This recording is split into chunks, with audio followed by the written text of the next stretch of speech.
Hello and welcome to Thursday, everybody. I left Paul's comment on the screen here because hell is apt for the week of Halloween.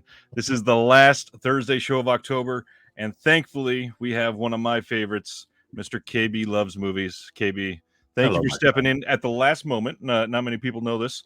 So I had somebody cancel, and you were wonderful to step in. And we even have a topic and everything ready to go. You're the Two, man. two to pull from. This is true. This is true. Thanks for doing this. Thanks for coming back. You are always a wonderful source of conversation, and I'm just grateful to know you. Thank you, man. Needless to say, I'm always here for you.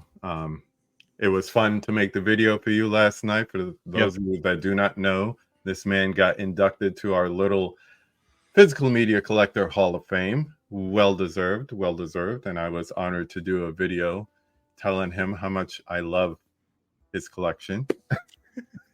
It's so funny. It just came out naturally. It was like, oh, got to know you guys, and I love you. I mean, love our friendship, man. It was wonderful. Yeah, Bob's Blu-rays channel put on the Hall of Fame induction last night, and obviously it's not like there's an actual trophy somewhere or anything, but it's just a way to shine a light on somebody that Bob loves, and it was a lot of fun. Seeing my kids being able to donate videos to Bob and all that was just great. Yeah, even the sister-in-law. Yeah, that was a surprise for sure. Yeah. Hope everybody's doing well in the chat. There was one that I wanted to highlight real quick because I happen not to be too obvious, but I happen to be working on something right now regarding one of these films listed by Josephine DeMarco. She says new watches since last: Tales from the Hood from '95, Lake Placid, Alligator, Howling Cure, Svengali, Cube, Invasion of the Body Snatchers. That's a first watch, Invasion of the Body Snatchers. Wow, that's a good week, man. Yeah, that's a hell of a week. There. I got to ask you because one of these in particular, I've already been. I can't say too much. Tales from the Hood. It's a big deal. So many people overlook this one. It's easily one of the better horror anthologies with how everything is so well connected. What do you think is the most underrated part of that movie? Clarence William III, man. His whole performance is. If you're old enough, you remember him from Mod Squad. If you're a little younger, you'll know him as Prince's father in Purple Rain. He's done a whole lot of other stuff, but the way he is in Tales from the Hood, I think that's memorable. I don't know. How about you? There's so much that they just. Again, it is kind of hard to say what's underrated in that because they just kind of nail everything. Yeah. It's one of those horror anthologies where there's not really a weak segment, which normally there is one that you could point to.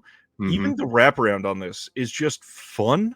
There's nothing that's a weak spot. All of the acting is top notch. The stories are relevant, are poignant, are genuinely scary, and the setting is perfect. It's just all around a really great horror anthology. I think as more and more people get into it, especially physical media collectors, Creepshow recently came out with the 4K. It's October, so people are watching Trick or Treat or Trick or Treat, or Trick or Treats, or hell, Hackoween, which we spoke about last night on my channel.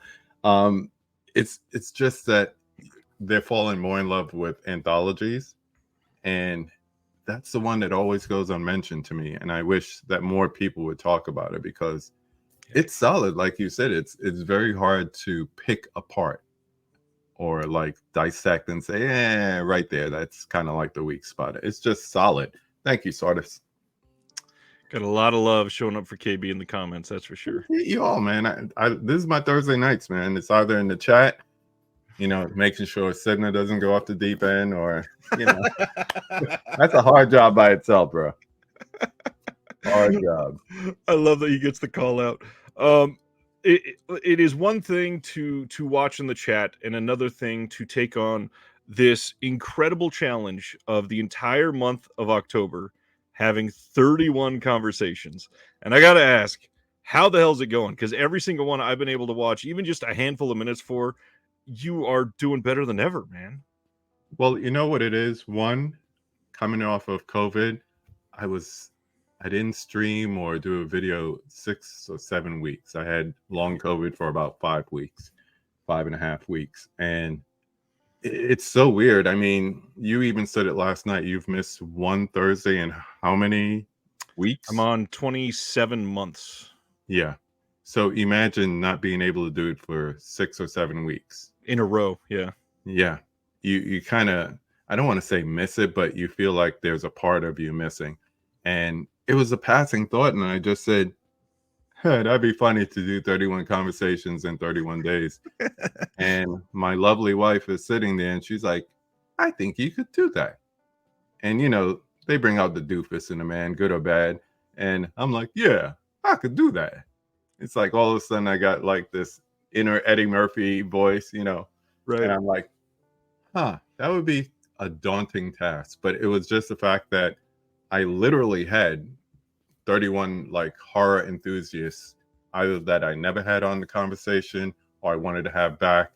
And I reached out to about close to 50. And it looks like I'm gonna sail through the next Tuesday. So kind of dope. It's pretty amazing. You've done really, really great. And I have boxes to unpack behind me. Sibner says, I was going to let it slide, but you know, KB, I'm always up for friendly debate. Some people, not on this channel, just want praise and no pushback. And I've seen that many times in this hobby. You know where we're from. We know nothing but pushback. It's a way of life. Speaking of that, John says, he was making fun of me for a Dodgers game at that. That's what I missed my Thursday for. That's a good reason. Well, and it wasn't just a Dodgers game. One of the people from the channel, John DeMarsico, is he's the director of the entire Mets broadcast team. Like, I'm not going to say no to going and hanging out in the broadcast van. Right. Although now I've done it twice. I think that's pretty cool. Yeah, it was fantastic. Handful of things to go through. Obviously, want to talk about some of the things you've been catching up on for horror, because that's always an interesting conversation. One thing I got in for review from MVD is a movie I've never heard of before. This is Lion Girl, and it's got Derek Mears, Mr. Jason himself, in this. And I got to admit, I don't know if I can show this here. He's in a pretty crazy looking costume. Oh, wow. Looks interesting. Yeah. I'm going to check it out. They also sent in a fixed Toxic Avenger disc, since mine were some of the ones that were skipping. The other thing I wanted to really highlight, not many people are showing unboxing of the newest Vinegar Syndrome stuff, and they went old school with some Trauma stuff. And so I wanted to show the lenticular for Rabid Grannies, because some people missed that this was a lenticular slipcover, and it's on both sides, of course. And then the other thing, in a while. This one, Blood-Sucking Freaks. Have you ever seen this one? Oh, so, there it is. This one's wild. But this, they tried something brand new, and after you take the film out, which is in 4K, which is silly, like it's crazy that Blood-Sucking Freaks is in 4K. But this slipcover is, for the first of its kind, a magnetic locking, double-sided slipcover. Reversible slips. Reversible slips. Next level. When you reverse it, it's still got the title on that side. You still got the Vinegar Syndrome logo on the other side, and you've got all new art. It's an interesting idea. I don't love it or hate it. It's still new, but it's innovative. It is innovative. It's literally just a flat piece of cardboard with some magnets in the slip, but it's nice. And I love the movie. It's a wild, wild movie. Well, think about the first time you had a movie with reversible cover art. Yeah, and that's true. How freakishly different that was. Yeah. So now this is next level. Yep. And obviously, they sent Mother's Day for this month as well. But the other thing I really want to highlight for anybody that is sort of holding out on this title, Mark of the Devil. This is genuinely probably immediately moving up into the top 10 Vinegar Syndrome movies of all time. Wow. It is that good of a movie. For when this was released, this has some really great cinematography, and this might be off-putting for some people to say this phrase together, but the torture scenes are really well done. It's not the way you think, and it is a semi like well made. I won't say classy because it's still pretty sleazy, but it's actually one of the best films that they've released. I rediscovered this last weekend that you can be sleazy and good at the same time. Oh, I want to know what you discovered that with. So my son, also named Ryan, came to visit last weekend, and I think for this assignment of 31 conversations, I have to watch or rewatch about, I keep saying over 150, but it's been about 140 or so movies. And I started in August, so it's okay. But I wanted him to go see Killers of the Flower Moon with me. And there's dude half a was day. sitting on the couch binge watching Gilmore Girls. I was like, dude, come on, buddy, work with me here. Oh man, Leave Lorelai alone. And I was like, do you want to go to the movies? He said no. I was like, well, I got movies to watch, so I was going to come down to the basement and fire up the big screen. And he's like, no, I'll watch a movie with you. What do you got to watch? I said, well, I got to rewatch Maniac from 1980. Then I have to watch for the first time the remake with Elijah Wood. He's like, why not both? So we watched the OG, then we watched the remake back to back. Now that's sleazy and good. Yeah, the 80s version. Yeah, that's sleazy and good. Yeah, I'm a fan of both of them for sure. The first one much sleazier. The second one is a really interesting achievement, I guess is a way to put it, because they pull off a lot, and to have it be the person in that movie that is hardly on screen and still sort of amazing. Yeah, he does really great with that. Incelly, I would say the remake is kind of incelly. Yeah. Definitely on the path of things that we would see some more examples of in the near future right after that. Definitely. So you've been watching a ton. Obviously, I have to ask, Killers of the Flower Moon. I saw it last Sunday as well. I went with Subaquatic Encounters of the Dub Kind. This is somebody that he's been watching the channel, and he messaged me. He's like, hey, I live in Lee Summit. What's going on? I found your channel. Oh, wow. We went and hung out, went and watched the movie together, and it was a day. Like, to go and see that long of a movie and to have lunch, we were gone for a long time that day. I bet. So what'd you think of the movie? I haven't seen it yet. Oh no, I thought you could. It's you. I could have sworn that was like I know you would have think I saw it before it even came out, right? No. But I did follow Uncle Marty today on Letterboxd. Same. Yeah. No, I'm trying to get to it this weekend because at this point I'm kind of like just cruising in for a landing on the conversations. A lot of pre-recorded stuff. It's just a matter of editing and posting. So I have my evenings. That's why I'm able to be here. I posted a pre-recorded conversation earlier, and that's why I'm able to be here tonight. Otherwise, I'd be competing for attention with you.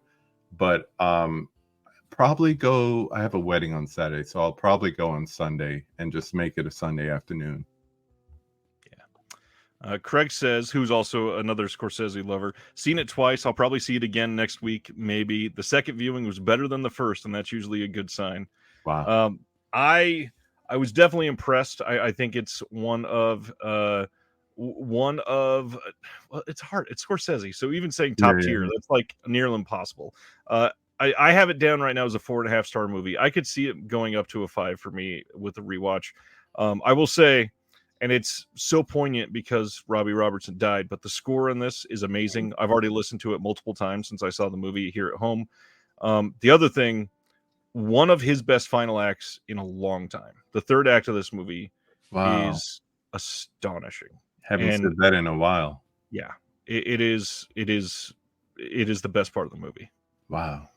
Well, my thing about it is that, well, even before that, so ranking overall, can you call it? It would probably be 7 or 8 for me. Okay, because the only bigger Scorsese fan that I know than me put it at 4, and that just made me even more excited to see it because he's such a hard critic. And I was like, 4th? So you're saying top 5, a whole feature filmography? He's like, yeah. Wow. I want to know where Craig's going to put it too, because if anybody has not read the zine yet, the Physical Media Advocate, there was, I think it was the 2nd or 3rd issue, Craig wrote this whole piece of the 5 best Scorsese projects since 2000, and it was fantastic. He said he can't rank it yet; it's far too soon. Okay. I get that. Got to live with it.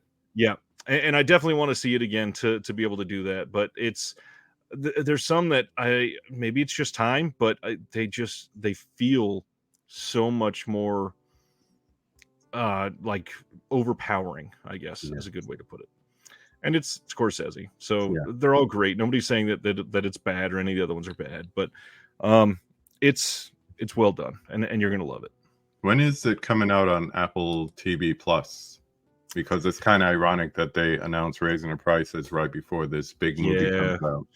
Yeah, I'd heard 30 days, but then I'd also heard that might get delayed because it was doing not as good as they expected, and they wanted it to last longer, surprisingly.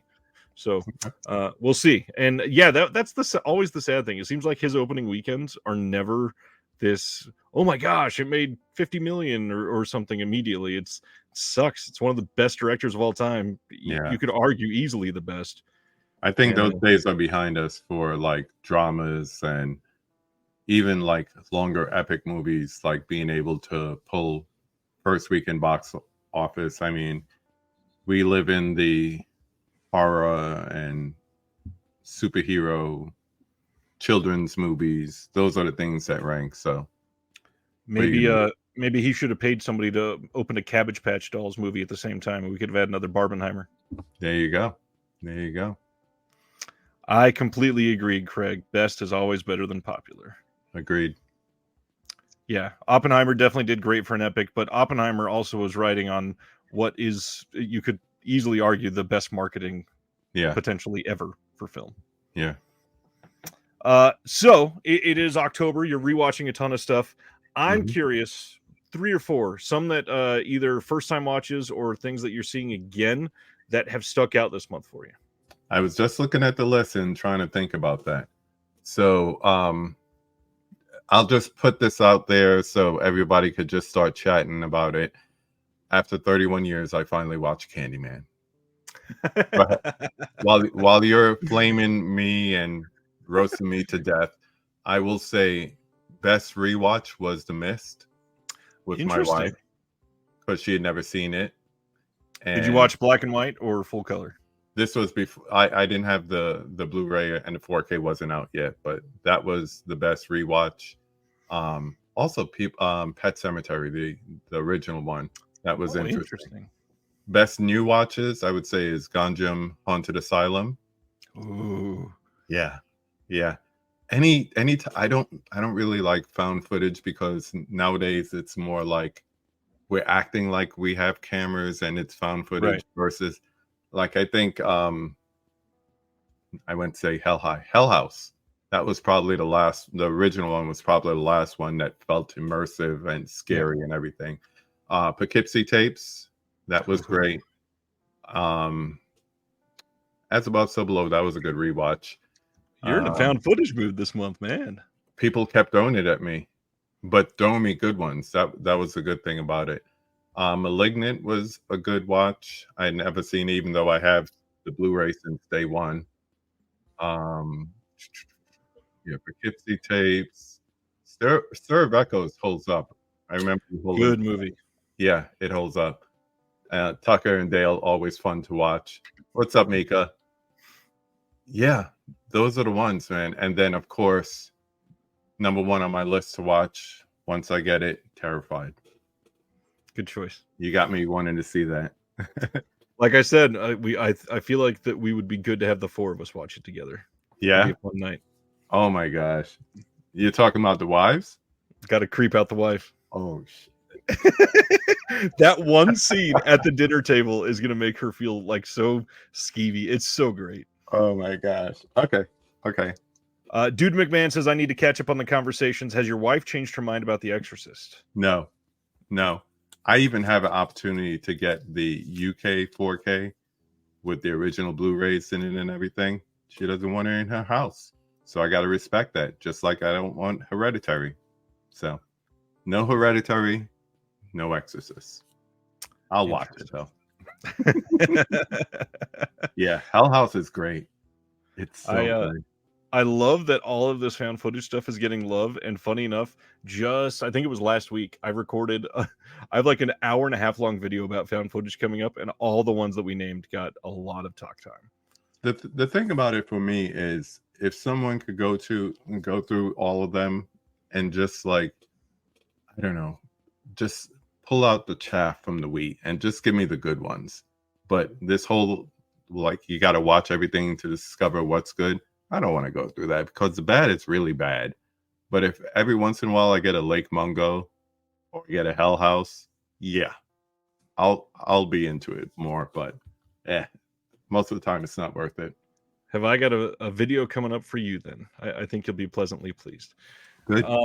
Some other watches that have come up recently, I really wanted to highlight. Let me bring up my list because I've already forgotten it. There's one thing I just watched. It has been a long time. I don't remember if I discussed this last week. I rewatched Altered States with my mom and my wife, and man, that's been a long time. That movie is so good. Ken Russell is just a wild filmmaker. I haven't seen that in so long, but you're so right. It's wow. Yeah, that's one I haven't checked out in a while. Yeah, some of the better acting in Ken Russell films, of course, but really, this whole movie is William Hurt, and looking at how he was such a young actor at the time, it's crazy that he got this type of performance out of William Hurt. It should not exist like this. And if if anybody out there has never seen Altered States, you should make that a priority. It's a great one.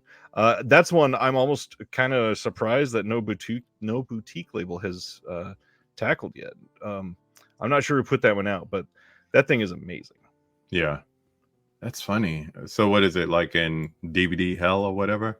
No, it's got a cheap studio blue, but I could see it getting the deluxe treatment and getting all kinds of love, and a bunch of educators speaking on Ken Russell a lot, because obviously we're not going to get a great release of The Devils anytime soon, so it would be nice to get some of that. Anything else coming up on the channel that you recorded today that you want to hype up at all? Well, I finally caught up to you after a year. About a year ago, you were able to interview our local KC filmmaker friend, Jill Six. And after about 18 months, caught up, and we were able to sit down this afternoon and have a very pleasant conversation. You know, at this point, she's a homie. Every time practically that I go up to Screenland Armor, I see her. One time she even invited me out there to watch a short film festival. So it was nice to get my questions that I had for so long. I said, I went to my niece's graduation in May of 2022, and I was coming up with these questions. So yeah, it's about time. It's about time. So that's probably going to run on Monday if I edit it over the weekend. I got time. So depending on how long Flower Moon goes on, I have time. I'll get it out there on Monday. And I'm supposed to have something on Tuesday for Halloween itself. So something to look forward to. Something nightmare related. Amazing. I can't wait to see it. Everybody that has never subscribed to KB, please make sure you click that link in the description. Go subscribe. He does some great stuff. The conversations he gets with other creators are just really well done, personal, and it's KB. So you know that you're going to love the banter. Come on. You got to love KB. KB loves movies. And speaking of banter, after we go over the announcements right now, tonight we are going to be discussing Mr. Rob Zombie's Halloween and Halloween 2, and why they exist, if they're good, why you can reassess them, why you should reassess them, and all those other things that come with it. I foresee this sort of evolving into a full conversation on remakes, reboots, as you do, considering Halloween has entered into its fourth chapter at this point, and just went through the whole shopping center of being sent around. And yeah, can't wait to see where that lands next and how many people will be pissed off with what they make. You know it's inevitable. Yep. Craig says, just saw Kansas native Janelle Monáe last week. She's Woo! absolutely amazing. I would love to see her live. Bro, this last time that she was in Kansas City was when I had COVID. So it was actually the first time, actually second time. She came here once with the Roots, and they were at Loose Park performing, which, how do I miss that? Right. That sounds amazing by itself. Yeah, just by itself. You know, it doesn't matter where it is. It's in Kansas City, and it's Questlove and crew. But I've taken my daughter, well, this would have been the third time, twice now to see her. And she went this time, but my wife took my ticket. So every time since I've seen her, so every album drop I've seen her. She is amazing. She is electric. She gives a better show because she's home. She got all her, her fans. She invites her music teacher from middle school or high school up every time. It's a beautiful like sense of love and appreciation. She has family all in the crowd, so they're getting hype, and it's a beautiful show. It really is. So yeah, next album, catch her when she's back in town. Would love to. Dell's here. What's going on, Dell? Brother Dell. This is a perfect time to shout out for everybody planning. Dell will be on the channel on Reconnected in 3 weeks. Cannot wait to have him on. Yes, sir. I feel like I scheduled that like 2.5 months ago, and it's still not here, Dell. I can't wait to have that conversation with you. I hope you're doing well. He's just waiting. Just sitting there.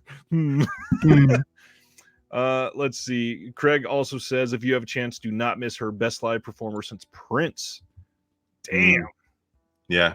And once again, that she's a protege of him. I mean, so you definitely see the influences. You see the James Brown influences. It's all there. It's all there. I know you're like, I miss it. There's been so many times. This time, I can't. It's when I had my peak busyness right then, when I had like 7 things due while you had COVID. But I can't wait. Anyways, let's get to some announcements before I have too many regrets. This week we got some very interesting titles that crept up on us, and I'm very curious to see what some people think of these. First up, Kino Lorber announced that coming soon they will have Target, without an S, Target, coming from Kino on Blu-ray 1985 with Matt Dillon and Gene Hackman. Matt Dillon looking young as hell in this poster. I've never seen this one. Hoping that it's decent. I remember it, but I think I was too young at the time to like. It might be a rated R movie, and I was too young at the time to go see it. But yeah, that's like Gene Hackman. Of course, this is post French Connection and all that stuff. But Matt Dillon was one of the hot young cuties of the time. So yeah, he was young. For sure. Super young. Chris on Facebook says, I know you all can't wait for the Taylor Swift Eras Tour 4K release. I know that better in the theater. I know that you say that jokingly. I genuinely cannot wait to see that. I would have loved to have been able to see that in the theater. I will be buying it day one, literally. Yeah. Concert docs are always amazing, and this performance alone is like one of the best ever from this. And when it comes out, everybody, please go buy Stop Making Sense. Even if you're not a Talking Heads fan, A24 did an excellent restoration of that film. Excellent. Cannot wait. Our buddy Nathan is stopping by. Says he's got to get up early for Chicago, so won't hang out much. Good to see you, my friend. Nathan, thanks again for that video last night. It was great to see your face. He's the reason I'm here. That's true. Kino also announced Paint Your Wagon on 4K. This is again coming soon. Who knows when soon is? This is another Clint Eastwood film, and from the sounds of it, they're probably all coming to 4K. All of the ones that Kino has from Clint, I would not be surprised are in 4K, probably within the next 18 months. Yeah, I'm here looking at the big 3. I have them together, and great transfers, great jobs. My lights are gonna fall. I said I wouldn't do this, but so these 3 are excellent. So yeah, anything Kino's doing as far as restorations, 4K restorations of old Eastwood films, especially the westerns and the spaghetti westerns and all that, they're doing a great job at it. So I already know it's going to look good, whether you're interested in it or not. Stan says that Eastwood sings in this one. Woo, something to look forward to. Yeah, I imagine all of these will be on 4K soon. And Kino quietly building up an amazing 4K catalog. I was just kind of looking back on the stuff that they've done on 4K just in this last year. And I got to admit, man, Shelf Shock Rewind is going to be difficult in February. Everybody that's getting ready to vote, I really hope that you're making a list now because, oh man, there is some crazy stuff that's going to be going down on that ballot. I got first wind of like the level of their transfers and restorations with when they, I'll say, stole Some Like It Hot from Criterion, because I mean they were slowing the ball with the 4K, so Kino's like, all right. When you just look at some of those used to be Criterion, now Kino titles with the upgraded HDR and the upgraded 4K transfers, it's amazing. I mean, that's one. Another one that comes to mind is In the Heat of the Night with the 2 sequels. That's a big, that original package, like with the slip, the limited release and all that, that is an incredible release from them. Yeah, yeah. And then now the Clint Eastwood movies, the spaghetti westerns, as I mentioned, they're really doing it, man. I keep saying, I'm like you, Second Sight is my boutique label of the moment, but you can't sleep on Kino. Just the releases and popular releases too. You know, I think you mentioned Mystery Men. Yeah. You know, things like that. Last year they had Tropic Thunder, so it just keeps coming. I love it. I love it. The consistency. I think that's the word with them in the last 18 months. Yeah, consistency. I agree there. And now they're adding that Kino cult line too. Yeah. Silent Mandible is asking, wasn't this already announced? It was, but it was previously announced as Blu-ray only. When they went back on the restoration, they said, you know what? We can do this in 4K. And they are doing that now. Wow. So yes, there's some chat going on about Stop Making Sense because it got mentioned. Supposedly it is going to be getting a full 4K release from A24. We don't know when necessarily. It is hitting their theater run now. I think most of that is winding down, it sounds like, but there was a big Q&A session at the Arrow Theater in LA, and all signs are pointing to that appearing on the 4K disc. So I'm sure they're working on that now, and it'll take probably at least a couple more months, and then then we'll get that. Another sad thing from the COVID run was I missed out on going to Toronto to be at TIFF, Internet Film Festival up there, and that's where they premiered the restoration, and could have met Spike Lee because he was moderating the panel with all 4 members of the Talking Heads here. Jeez. Well, I also just remembered something that I meant to bring up at the very beginning. I gotta spend a moment at least mentioning Richard Roundtree's passing this week. Yeah. We've discussed some of his films previously, you and I, on this very channel, and some of his work is genuinely legendary. And the fact that he's gone, I mean, he lived a long life, so it's not necessarily a surprise per se, but that one still hurts quite a bit. Yeah. The funny thing is, a lot of people do. Of course, the icon film is Shaft. That was his second feature film. Just that everybody thinks of, or no, altogether. Oh, geez. That was only his second film, and the first one is probably like a minute role. So everything else was TV. He was doing a lot of TV before that. So, and he's done like everything, and he didn't stop. I mean, he's been in the recent TV series. He was in the Lethal Weapon TV show. Yeah, that's wild. He even did a video game back in the 90s. So he's everywhere. Yeah. So yeah, man. Rest in peace, man. Rest in power. For sure. Yep. That was a tough one. Let's see. All right, that is it. Next one. So it's that time of the month, and the newest edition of the zine went out. Really want to highlight this art because my man Planamondo is amazing every month. All of this custom, did it all himself. The detail on this is astonishing. If you are interested in this, links are on Amazon, or you can sign up for the Patreon. If you sign up at the $12 level, you get all of the issues that have ever been released, and you'll get them every month around the 15th. I have a request for him.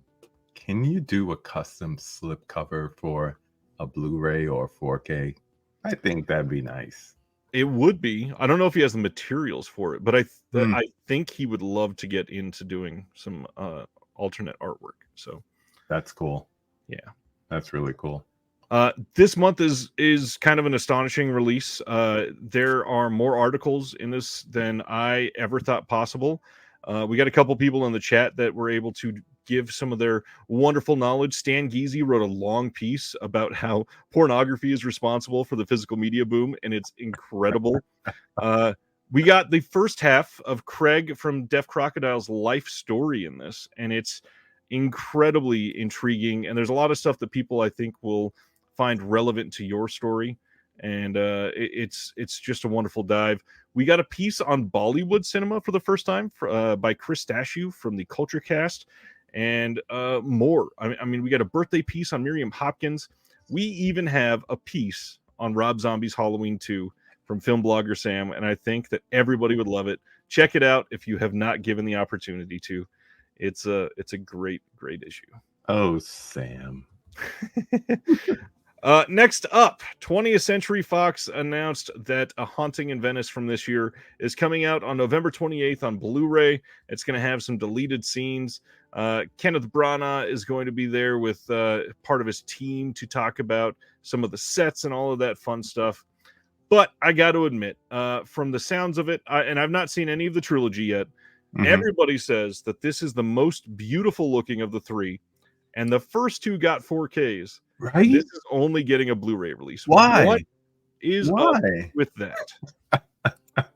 I saw that. I'm like, only Blu-ray? And then I was like, is this a Warner Brothers release? Because they've been really like holding back and then putting out like special editions, or who else is doing that? Who did Universal. Violent Night? Yeah. Universal. So that's the only thing I could think of, because the previous two, like you mentioned, 4K, but this one, it absolutely looks beautiful. So, and it actually got a couple of horror fans like excited about it, because it plays a lot darker than the previous ones.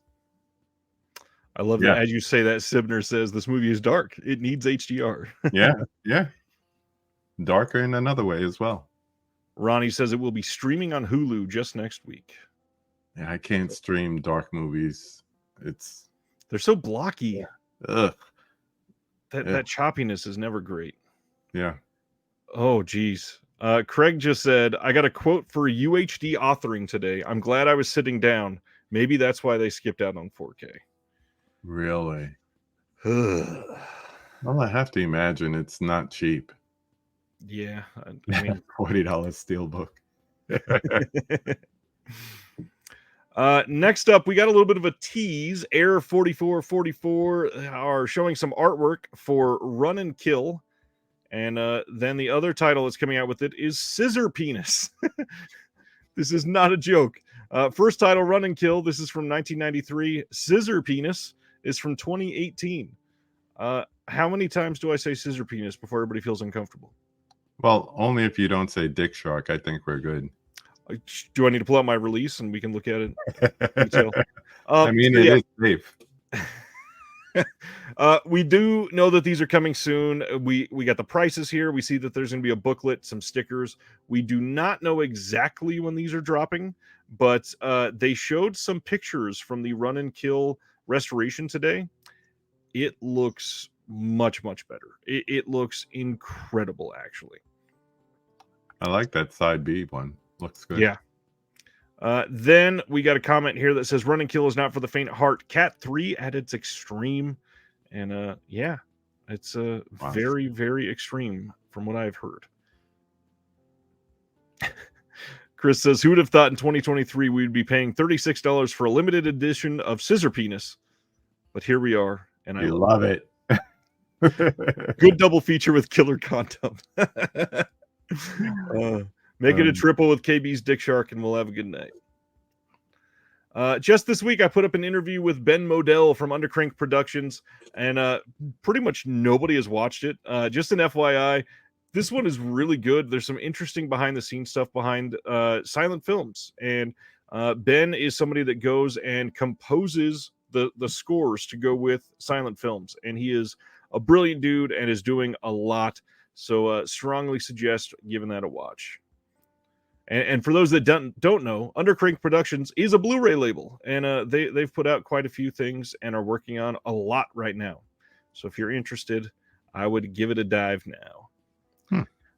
Another thing to promote is that it's the last week of October, and that means it is counting down the moments to the finale of Unsung Horrors Horror Gives Back 2023. Reminder of what this is. They run a little bit of a charity donation like frenzy to get everybody that is watching horror in October, like we all are, to go and donate at least $1 for every movie that is a horror movie that you watch in October through their link. They've got a goal. I believe the goal is $1,000, and just give as much as you can, and the link to donate is there. I can get the link if you message me. I will send you the link by all means. I think Erica said that it's up until 2 days after Halloween, but donate sooner than later just in case. Make sure that you get that in. It's always a big deal. And Brendan Timmons said he has already watched 70 movies, and it's his record for Horror Gives Back.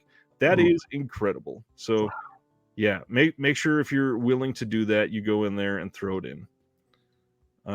Stan, I have not yet. There's a long story behind that, but it's a good thing. It's because of how much Will and I are actually working together at the moment. Too much going on behind the scenes.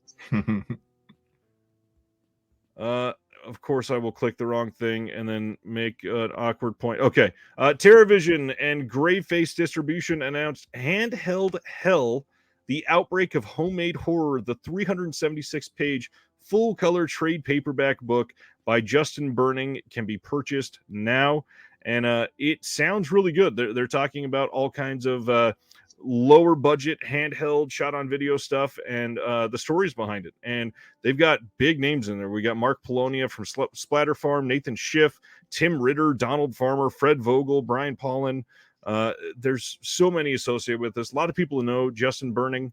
And if you've got something open with TerraVision or Graveface right now, you can put in the code Combine Orders and get it shipped for free with your order. So make sure you check that out if you're into it.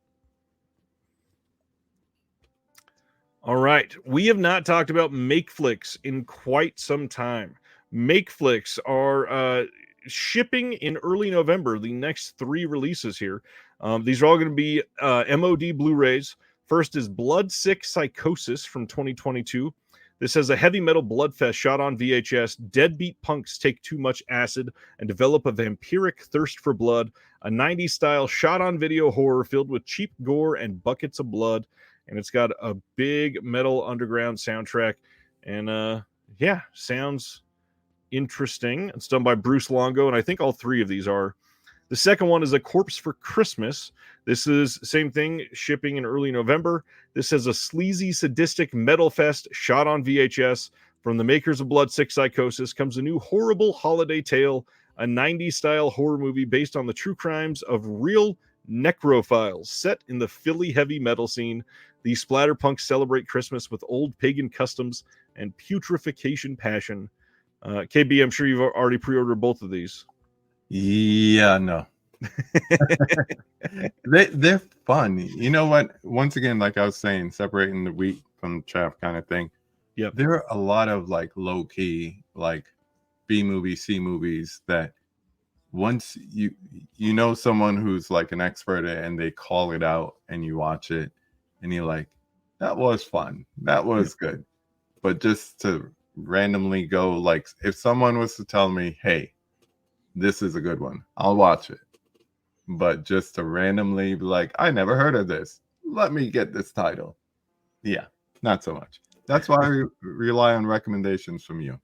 Totally get that. Really do. The last one is Pumpkin Man Lives. This is from 2023, also by Bruce Longo. And it says, "She died, but Pumpkin Man lives. The terrible tale of how Pumpkin Man came to be, the little girl that believed in him, and the 65-year-old boxer next door who saved the day." All three of those releases are going to have some special features and all of that fun make flick style stuff on there. See, that should have been released for this month. You would think so. Yeah. Alas, shipping early November, just so you can go, oh, I wish I had this 2 weeks ago. Mm-hmm. January 9th on Blu-ray, Shudder and RLJE are releasing Suitable Flesh, the brand new film from Mr. Joe Lynch, starring Heather Graham and Barbara Crampton, which is getting pretty great reviews, actually. I am dying to see this. Pre-order. This one, I know. This one I'll pre-order. I love Joe Lynch. Really long time since we've seen Heather Graham in anything. I saw the it wasn't even a trailer, it was just like a 5-minute tease from it at Panic Fest in April. And the way they presented it, it was definitely more Lovecraftian. Heavy Lovecraft. But then when I finally saw the trailer, which I try not to do, but when I saw the trailer, it just looked like Smutfest horror. And I was like, I'm still in. And there's only two other words that I need to say, and that's Barbara Crampton. Barbara Crampton. My love. Saw that coming from so far. My love. So, and she was there while I saw the teaser. So it was like, just sell me anything. I'm here for you. Yep. So.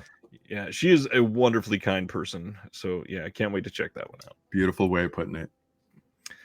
December 19th, Lionsgate is releasing Rumble Through the Dark, the Aaron Eckhart film from this year. I've not spoken the name Aaron Eckhart very much in the last 17 years, but here we are. I think so. Funny enough, I think this is going to be shipping in one of the brand new, wonderful Lionsgate DVD-sized DVD plus Blu-ray release cases. Not sure why they're doing that, but here we are. Yeah, it moves better at Walmart because people think they're picking up a DVD. Yeah, unfortunately, that means there's probably a lot more of that in the future. Yay! Yeah. I got fooled into getting one because I realized Midway is really good on 4K, but I don't have it. Next thing you know, I got it, and as soon as I'm opening the thing, I realized this is a little bit taller than my others. And I saw the DVD, Blu-ray, 4K digital code at the top. I'm like, oh, it's one of these. Sibner's calling me out, says I talked about Aaron Eckhart and a dog literally the other day. Yes, I did. But that's why I said I haven't talked about him much in the last 17 years. Because I think that was only the second time. He's there. Don't miss a thing. This is an odd one. Years later, The Office is getting a complete Christmas collection release. On November 7th. This is going to have 7 of the Christmas episodes that they did, which I miss a lot of these like early 2000s type of compilations that they did.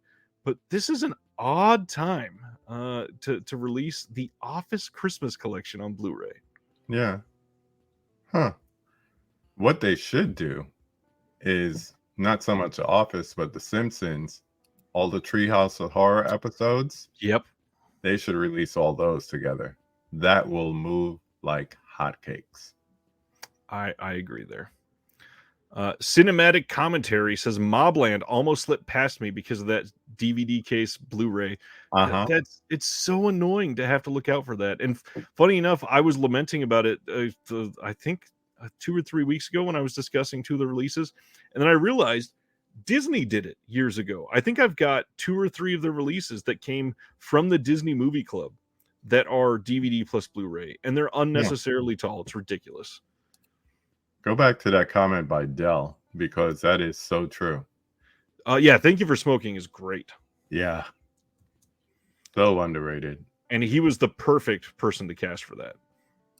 Yeah, he has that smugness, but it's not like Ben Affleck level. So It worked.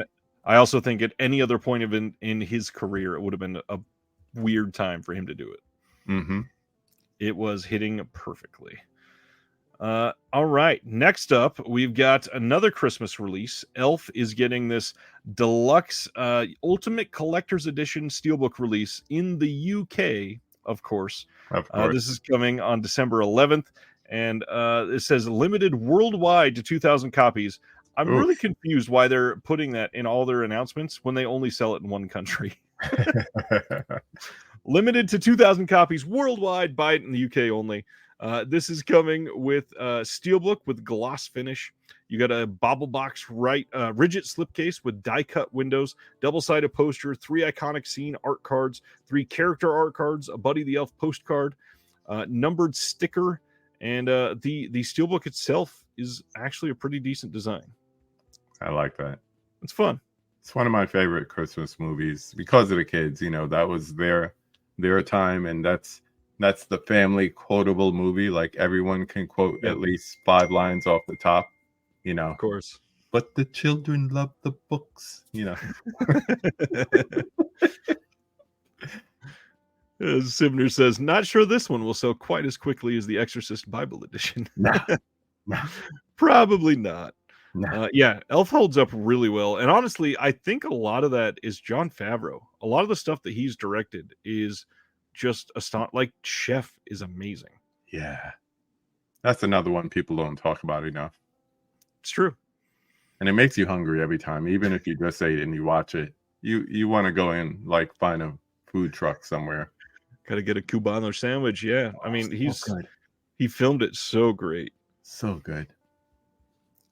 Next up, The Man from Nowhere is coming on 4K from Wellgo on December 12th. This is coming the same day as The Wailing 4K that we talked about last week. We got some more details on this finally this week to be able to announce this one, but it looks pretty great. I had never picked up the Blu-ray on this, but I've only ever heard great things about this one. Have you seen this one yet? I have not, but same. I've only heard great things about it. But I'm definitely in for that Wailing when it comes out because that movie just rocked me. Wailing is so good. Cinematic commentary says, speaking of releases, Kill Bill Volume 1 and 2 and Jackie Brown was a very, very quiet release. And the reason for that is because they were rumored to be coming on 4K. Mm-hmm. And then it ended up being Blu-ray re-releases. Blu-ray with the same cover art, the same features, the same everything. Yeah. That is annoying. That's for sure. We're ready for the 4K. Bring it on. And make sure that Kill Bill is the whole bloody affair, please. Please. We don't all get a chance to go to New Beverly and see it the way you intended it to be.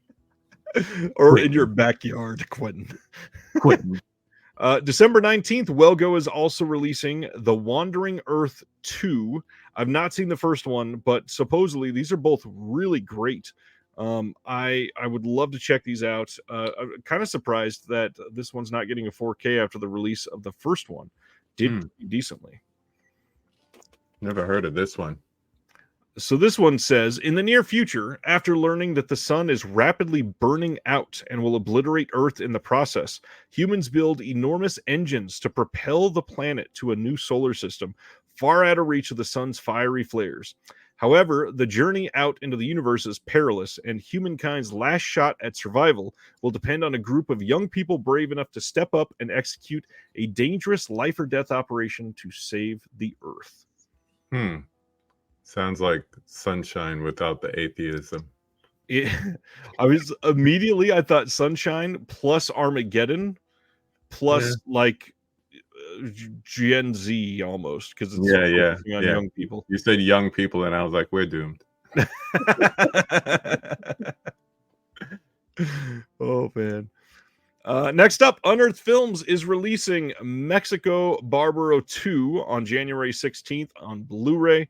This is going to be in Spanish with English subtitles, and this is a new horror anthology. And again, love me some anthology stuff. We were just talking about that earlier. This is going to have a handful of featurettes on this. And for those that have not seen, Unearthed is kind of teasing most of 2024's releases already. They're talking about the Serbian film 4K is coming out next summer. They're saying that Profane Exhibit is finally on the way. They're saying that Gutterballs 2 will finally be on the way. It is finished, and they are working on the other Ryan Nicholson film that they were working on at the same time. There's a couple others we will update with artwork and all that stuff as soon as we get more information, but it looks decent. Yeah. They're really doing a good job at like making these type of films, so be interested to see what this one is like. Absolutely. And there seems to be a push towards Latin filmmaking right now. There's that satanic Hispanics that just came out or is about to come out from Dread Pictures. It's supposed to be great. Well, that's actually one of the things I was talking with Jill about. What is it? Dominic Rugna? His movies like Satanic Panic. That's a documentary, Satanic Panic. Satanic Hispanics. Yep. Just good stuff. When Evil Lurks. Do you have any interest in seeing that one? Very much so. For anybody that has not heard about When Evil Lurks, the reports about this film, they're literally saying it is the most terrifying movie of like recent years, and lots of people saying that. It's not. It seems to not just be market speak. No. I'm excited to see that after seeing his other work. Yeah.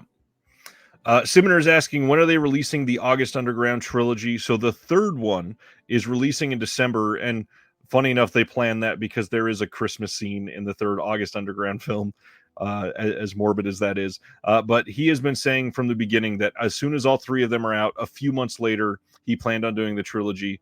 I assume that it will probably come out around somewhere like April to August of next year. I know it's a big window, but something like that.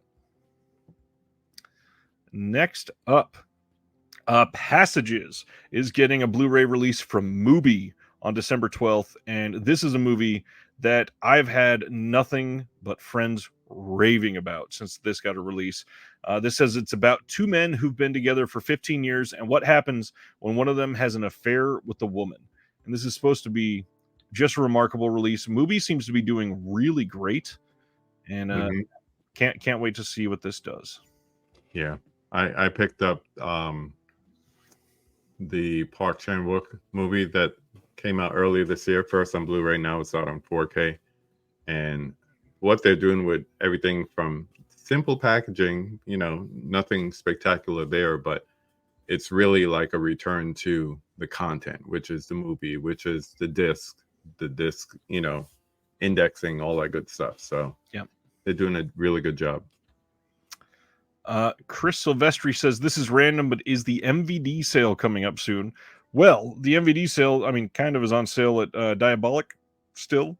But the big thing, MVD always does a Black Friday sale. So MVDsale.com, I'm sure that'll light up Thanksgiving night at midnight. Yeah.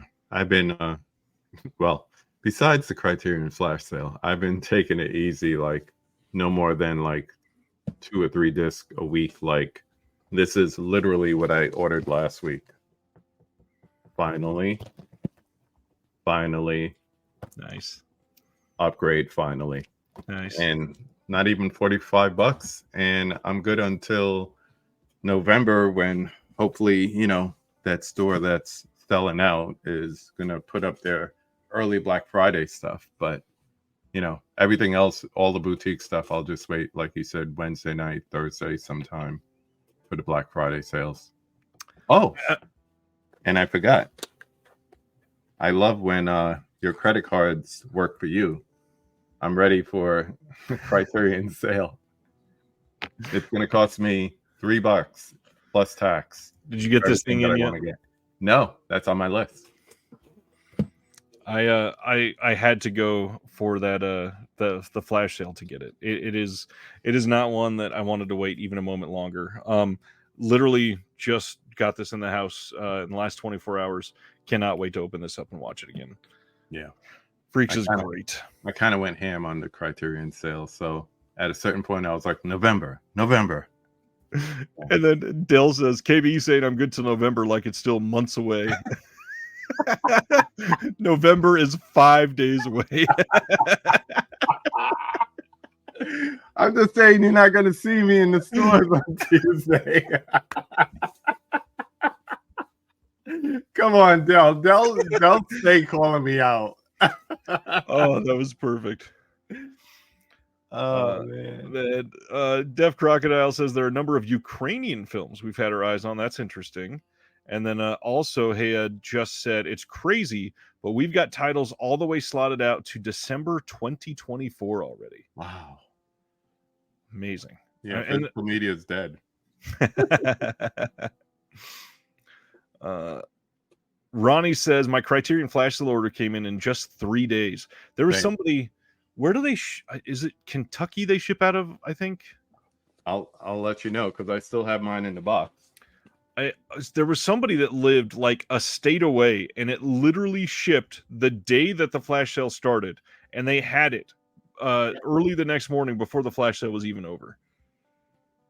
That's Shepherdsville, Kentucky. Yeah, Kentucky. So I think it's Alliance that does their shipping. So somebody in like West Virginia or something like that, they got their shipment before the flash sale was even ordered. Wow. Over. That's intense. Yeah, I had my list ready to go. Of course, they empty your carts, so I just had to reload it. Had my card ready and everything, and I put it in. By 11:05, I had my shipment notification, and less than 3 days later, it was here. And agreed with Craig. Criterion is not known for great packaging if you buy direct. No. Not even a bubble, just everything shaking wildly in a half-empty box. Yeah, that's why it's kind of like so because it's like, yay, I earned $50 gift certificate to go towards a box set. Boo, do I really want to ship a box set directly from them? Yep, totally get that. Carrie Mulligan says Orbit took 15 minutes to ship a package the other day. I gotta love Orbit's fast shipping. They do great stuff. Wow. Next is Saw X is getting a 4K steelbook in France. And supposedly, the rumor is France alone. That's coming on February 29th. You can order it from Amazon France now. I would not be surprised if that showed up on Finac, FNAC, the big website that's over in France. But I love the design on this. What do you think? I saw it earlier, and the first comment is probably the only one still there, and it says Suspiria. Yep. That's all I could think of. I was like, oh, where's Dakota at? That is so Suspiria remake right there. But yeah, like I said, I haven't seen the movie yet, but great cover, great steel. So for sure. And it's a great movie. I will happily say it. Really? Oh man, Craig says I didn't even get a box. It was a weird cardboard envelope. You must have only got 1 or 2 titles then. I even ordered EO separately. It actually just came like a few days after that, which is funny. The big box came fast and the single came a lot slower, but it was like in a cardboard mailer. Yep. But it was like that cardboard where it's bubbled inside, so still something, but definitely not ordering a steelbook from them if they ever get into that. That's for sure.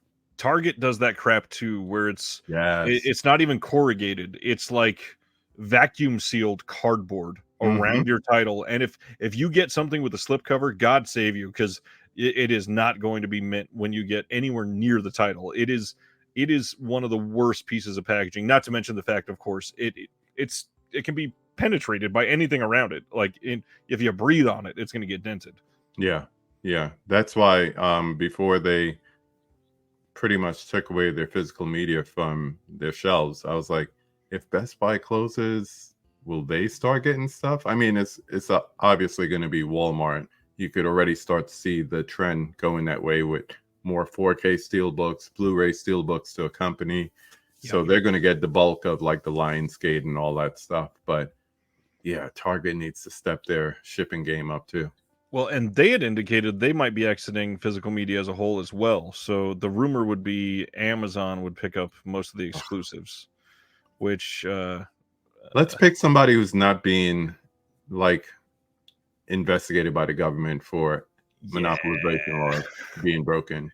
They don't package extremely well either, but I'd love to see somebody like Groove would be like a decent midway point. But anybody but Bezos, come on. Where is it? I don't even want to take it down. I've ordered from Groove once, and that was when they had the 8 Mile Steelbook exclusive. Yeah, that thing I could have like shook it and like did lose yourself with the beat from the shaking case. So I was like, never again.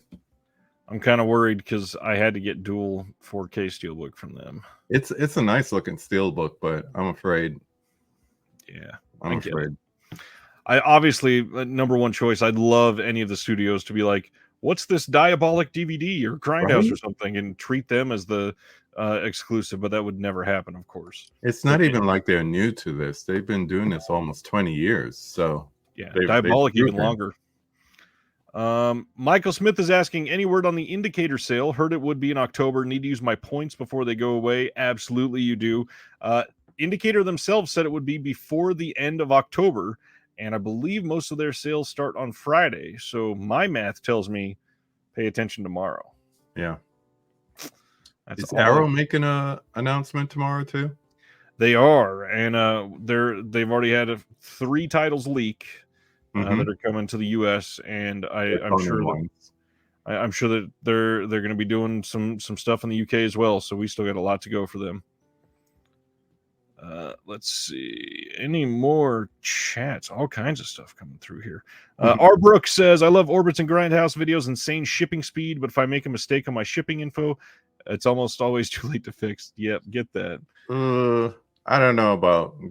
I mean, I appreciate Grindhouse, but I always feel like let's get everybody else their order and then ship out. Well, with pre-orders, I should say. If it's a regular something already in the store, but pre-orders seem to come slow for me from them. They seem to be the last of the retailers to get them in stock, and that's the only reason why. It took me a while to get my Psycho set. Yeah, they tend to get everything after Orbit and Diabolic. Yeah, and now I hear people same experience with the Hellraiser set lately. Yeah, they just for some reason, I think it's because they're more inland. They get the UK stuff late. Yeah, could be because they're in Tennessee. Wave says my Arrow store exclusive for Hellraiser 4K came in with immaculate packaging this time from the UK. They learned from the Bruce Lee, and now they supposedly they're putting a box around your package in another box and shipping it. Finally, that's good because I just started to make my Christmas list, and this is the first time I'm putting Arrow store exclusives on there. Because I want that I still want Carlito's Way, and I definitely want the Warriors with the original artwork on it. So, I was hesitant because, man, that Bruce Lee thing just rubbed so many people the wrong way. But if they learn their lessons, they'll be good.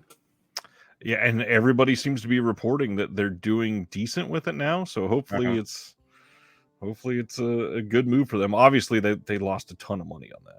Yeah, I'm reading David's comment. That's why I'm smiling. Hilarious. He says Hamilton Books has weird cardboard mailers where you crack up in the middle.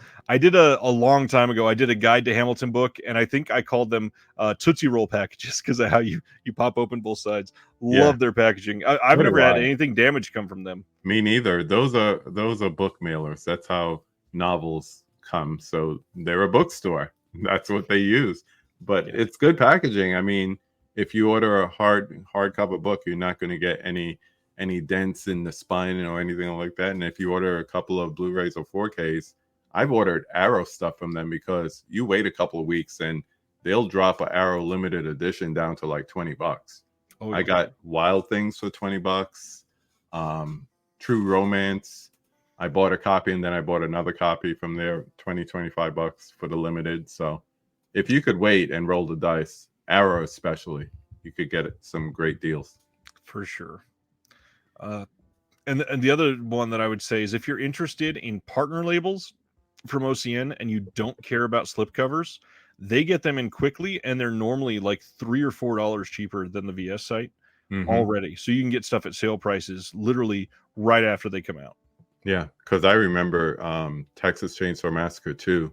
And that whole thing with the slipcover, that was like gone. And then it was on Hamilton Books like the following week without the slip, but like you said, cheaper than VS for sure.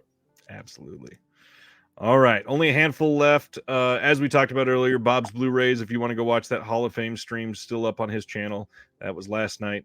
Warner Archive graced us with their wonderful presence, and man, did they hit us hard. These are all coming December 12th.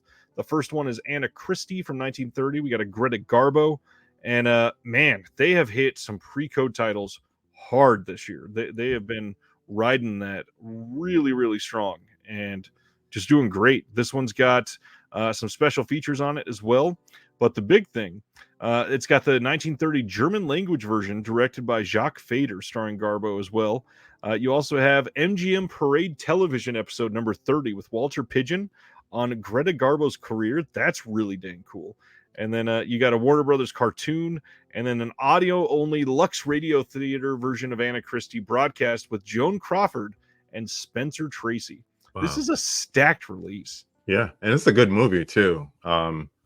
I took a pre-code class, and it's amazing some of the things they used to get away with and put on film. You could see why the church got involved. Yeah, but solid movie, especially, you know, being right at the cusp before, you know, the talkies and everything. So yeah. I love that Craig just discovered Hamilton Book and says, holy shit, Solomon King is at Hamilton Book and only $14.95. There's some gems in there. You got to be able to like just look through and just find the good ones for sure. And it comes in a nice book mailer. I love that reaction in real time, though. That was wonderful. Next up, Saving Grace. This is from 2000, coming from Warner Archive. And this one is interesting because it is starring Craig Ferguson. And this was also, I believe, written and produced by Craig Ferguson. And gives a really interesting performance in this one. I believe I saw this one way back when it came out. This one will only have a trailer on it, but it's got a brand new master, and I'm sure it'll look great because Warner Archive does great by their releases. Yeah. And I guess he's not being pervy in this one. No, not that I remember. That would be awkward. Next up, one I've been dying to see for a long time. I heard this mentioned on a podcast years ago, and I've never seen it. We get Kenneth Branagh's A Midwinter's Tale from 1995. You got a pretty great cast in this. You got Richard Briers, Hedda Charnley, Joan Collins, Jennifer Saunders, and this is just continuing Branagh's fascination with adaptations and some of the stuff that he's loved forever. Dustin's here. What's going on? Thanks, Dustin. I love that you were a part of it, man. That was so surprising to see a video from you. Found out my wife was the one that corralled everybody in, so that was nice. So A Midwinter's Tale, if you have never heard of this, says to be or not to be, to act or not to act, they are the same question to Joe, a struggling actor whose every sinew and synapse cries out to perform and to soften the blow of not landing a part in a mega budget sci-fi movie. So in the stalwart tradition of actors everywhere, Joe vows to put on a show, a special version of the greatest play in the English tongue. Writer-director Kenneth Branagh serves up a Hamlet on rye with a salute to dyed-in-the-wool and often woolly-brained thespians. Michael Maloney plays Joe, maxing out his credit cards and wits to realize the dream. Does he succeed? With Richard Briers, Joan Collins, Nicholas Farrell, absolutely fabulous alumna Jennifer Saunders, and Julius Sawahala, and more joining Maloney. One thing is certain, the show must go on. And, whoever wrote that copy, give them a raise. Yeah, they do great over there. Stan says it's one of my absolute favorites. That's great to hear. And Sibner had never heard of it. I'd only ever heard of it through a podcast, and I heard that it was good. Next one from them is Errol Flynn, starring in Gentleman Jim with Alexis Smith. And there are lots of people that I've heard that have said that this is Errol Flynn's best. And after Robin Hood, this better be pretty damn good to be his best. This is coming from 1942. And this one is going to have multiple cartoons on it, and then an audio-only Lady Esther Screen Guild Playhouse from 1944, radio broadcast with Errol Flynn and Alexis Smith, and the original trailer. Gotta love Errol Flynn, though. Yeah, I think I saw it one night on TCM. That makes sense. Errol Flynn seems to be there every day. Yeah. Then 1936, the great Ziegfeld, William Powell, Myrna Loy. This is a big deal because it's the 1936 Best Picture Oscar winner. And if I am counting right, I think other than Coda, that means we have now had every Best Picture Oscar winner in the U.S. on high definition at least. Yeah. And I just found out this week you can order Coda on 4K from Amazon Italy. And it comes with English subs. So you can get every Best Picture Oscar winner on Blu-ray or above now. That is a big, big, big deal. Yeah, I'm always trying to give myself some kind of physical media challenge for like 18 months. I did it for Hitchcock's filmography. I'm currently doing it for Uncle Marty. And I have a friend who has all of them, including this on DVD and a screener for Coda. So complete from Wings on. And I'm like, I wonder if I could do that. How many do I already have? That's a good question. If I have like 45 to 50, I might try to do that and just complete the other half. But I'm stupid. It's like, it's not enough just to say, oh, I got the great Ziegfeld on DVD. No. What's the best format for this movie? That's the problem I'm having right now with Scorsese. It's like, I have Boxcar Bertha on DVD. Do I need the Blu-ray? No.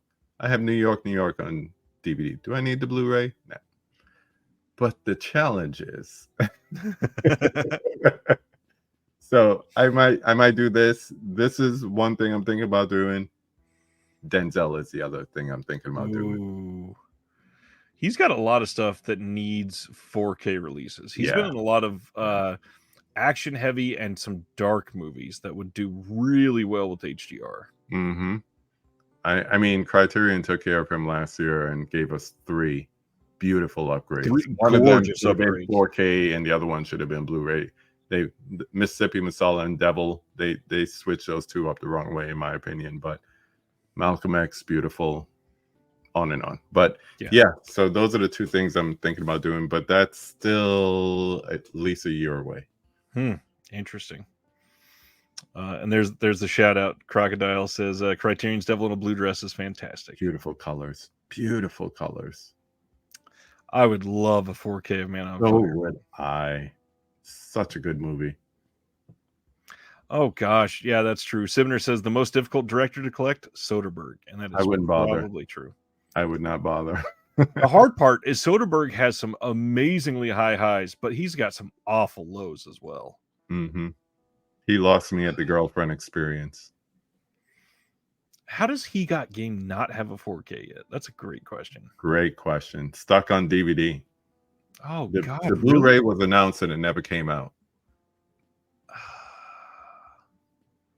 Well, that's disappointing. Bovary. 1949's Madame Bovary is coming as well. This is starring James Mason, Jennifer Jones, Van Heflin, and Louis Jordan. MGM 25th Anniversary Retrospective Film, some of the best from 1949. That's an HD even. We got a Tom and Jerry cartoon and the trailer on this one. And then it's a crazy month. We still got 1 or 2 more from them. Oh, I think this is the last one. Okay. Tarzan the Ape Man from 1932. This is a big damn deal. This is the first Westmuller Tarzan film to be out on HD, I believe. And this is going to have silver screen King of the Jungle special feature on there. Classic Warner Brothers cartoons. We got a couple of them, and then a couple versions of the trailer. This is a great release. Yeah, 4K scan too. That's a beautiful part. Sibner says He Got Game does have a Blu-ray. It's a double feature in the Spike Lee collection. That's right. But did it ever come out just by itself? Probably not. I was just looking that up to see if it ever came out just by itself. I think that's what got announced, but never did. Man, it's tough, and it's such a important movie. Yeah, it never got a single release. That's wild. Yeah, no release date. It got a single release in France, it looks like. Oh wow! In 2012. But this is a big deal because this is like a classic film. Wes Miller is like, he's Tarzan. Like for generations, he was Tarzan. Oh yeah. So for them to restore this, it's a shame they didn't bring it out on 4K, but just to do that scan and have it like in the pocket for future possible release, that's pretty cool. Yep. One thing I really want to go back to really quick, because I failed to highlight how much this was surprising to me. The Great Ziegfeld is going to have the roadshow version of this, which is over 3 hours long, and it has the overture, the intermission, and the exit music, which, to keep all of that in place, obviously they likely did it because of the Oscar-winning thing, but that is such a damn cool release. That is.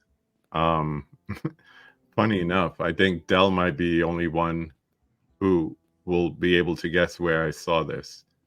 And it was in New York City at the Ballroom with the same name. And then they had the theater there, and I went there twice to see that and to see with my class Gandhi. And my friend at the time, aka my co-defendant, because I always got in trouble when I was with him. As soon as they shot Gandhi and he said, "Oh, good," he busted out laughing, and they kicked him out of the theater, which made the rest of us laugh, but they couldn't kick us all out. So it was like a class trip. But here it is, serious movie, history starting, and we're belting out laughing. It was so funny. So funny. That's perfect. Next up, Vertical Entertainment is releasing The Good Mother with Hilary Swank and Olivia Cooke on next Tuesday. We just got first word of this today, and they're releasing that on Tuesday. So that is available to pre-order now. Don't know anything about it. Cinema Guild, we do not get to talk about them enough because they don't get to release enough, but they are releasing Hong Sang-soo's Walk Up. This is from 2022. This is going to have a video tour of the building featured in the film with alternate covered art by Brian Hung, a trailer, and then a booklet featuring an essay by translator and Korean film scholar Darcy Paquette. Not sure how you say the last name. But that's a really cool release. Cinema Guild does great with the Hong Sang-soo stuff. Yeah, I remember this movie made a couple of year-end lists when it came out, that 2022. Yeah. Ziegfeld was a great theater. Saw Blade Runner there during its final cut re-release. That's awesome. Oh yeah, Sibna would know too. Yeah. And Brian is there too. That theater's gone now. He watched Inception there. Yeah, I remember that theater. David says, I feel like half of Cinema Guild's releases are Hong Sang-soo, and that is absolutely accurate. Absolutely. Next up, we got some stuff from Eureka today. Samurai Wolf 1 and 2 is coming in a double feature. These are the Hideo Gosha films, and we are going to have 1080p restoration from the original Elements by Toei.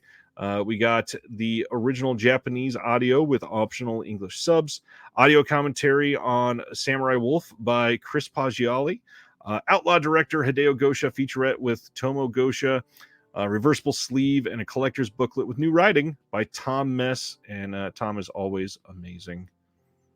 That looks like a solid release. It really does. Yeah. That was one of those movies we used to watch on Saturdays. Saturday drive-in movie. 1966 and 67. Yeah.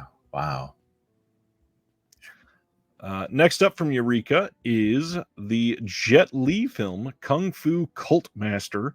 This is from 1993. This is by Wong Jing, And on this one, we've got the original Cantonese audio, English subs, new feature-length commentary by Frank the Man Jiang, and then an archival interview with Sammo Hung from 2004, trailer, and then a booklet with new writing by Simon Abrams. It looks like they're going pretty hard on Jet Li lately. Yeah, for sure. Then the final release is When Taekwondo Strikes, the Angela Mao film. This is coming on January 29th. I don't think I mentioned that on the other two either. This is from 1973. This one is going to have the original Mandarin audio, classic English dubbed mono audio as well. We got an optional alternate English audio track with different musical cues. Optional subs that are brand new translated for this. Big thing, new commentary by Sam Deegan. I don't feel like she's been doing many Eureka commentaries, so that's a big deal.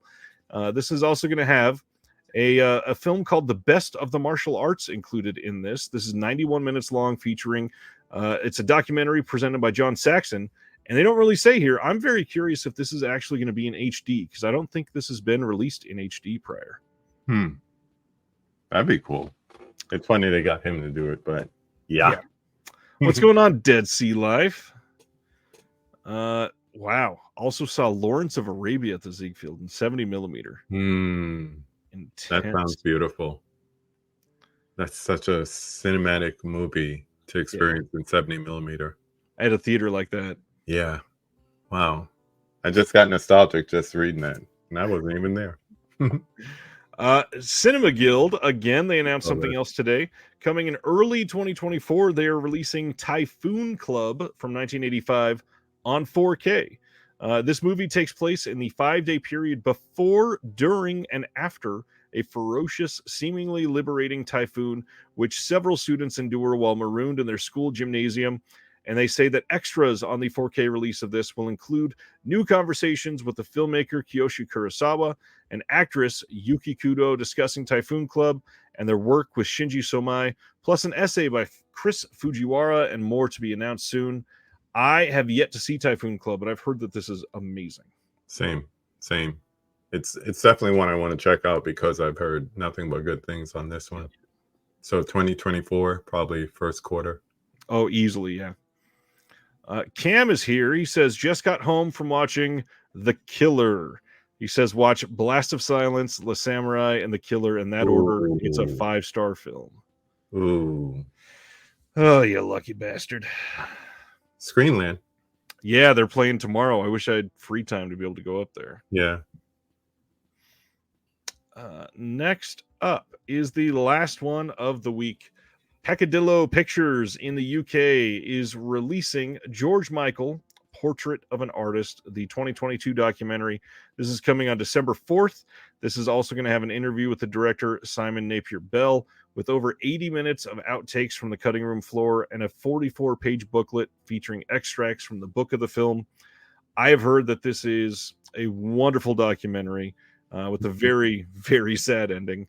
And I would love to see this. This is one I'm definitely going to have to pick up, I think. Yeah, I saw the screener when it was going around for award nominations fall of 2022, I guess, late summer, early fall. Very touching. Very, very well done. I'm looking at the book in the announcement. That would probably be a nice accompanying piece with it. But it literally goes through the...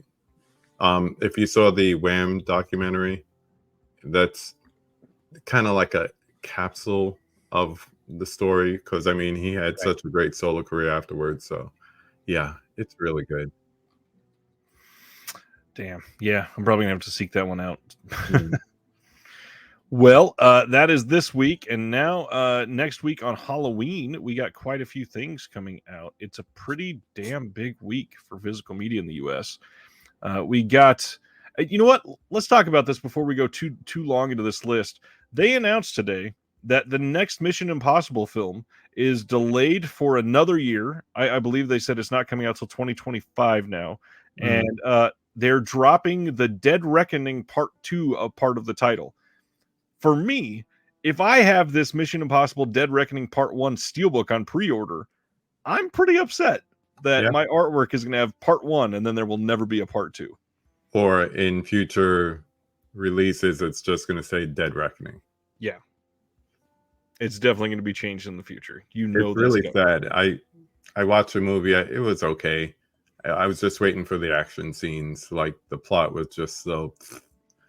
And all that said, neither one of these releases on the screen here I wanted. I wanted the UK Steelbook because it's a scene where he's jumping off the motorcycle off the cliff, and then it just has the title in the middle of it. Yeah. And I'm like, that's cool. That's badass. I'm going to pay extra money for that. And then I said, but you don't like the movie. So I didn't pre-order it. Smart man. Smart man. Every once in a while I am. So next Tuesday, we've got Mission Impossible Dead Reckoning Part 1. We've got the Alfred Hitchcock Classics Collection Part 3, I believe, which that is going to include Rope and The Man Who Knew Too Much, Torn Curtain, Topaz, and Frenzy. For the second time, I just got another Amber Alert on my phone, so my headphones keep connecting to my phone. I will continue on. We've got all the Vinegar Syndrome stuff is shipping, so all of the OCN titles are going to be listed here. Blue Beetle in 4K comes next week. This one seemed to piss a few people off. The complete Rankin and Bass Christmas collection comes out this year. Right after last year, they released one with like 12, I think, of the Rankin and Bass, and now it's all of them. So they want you to get it again, of course. Could have been worse. Could have been 4K. That's next year.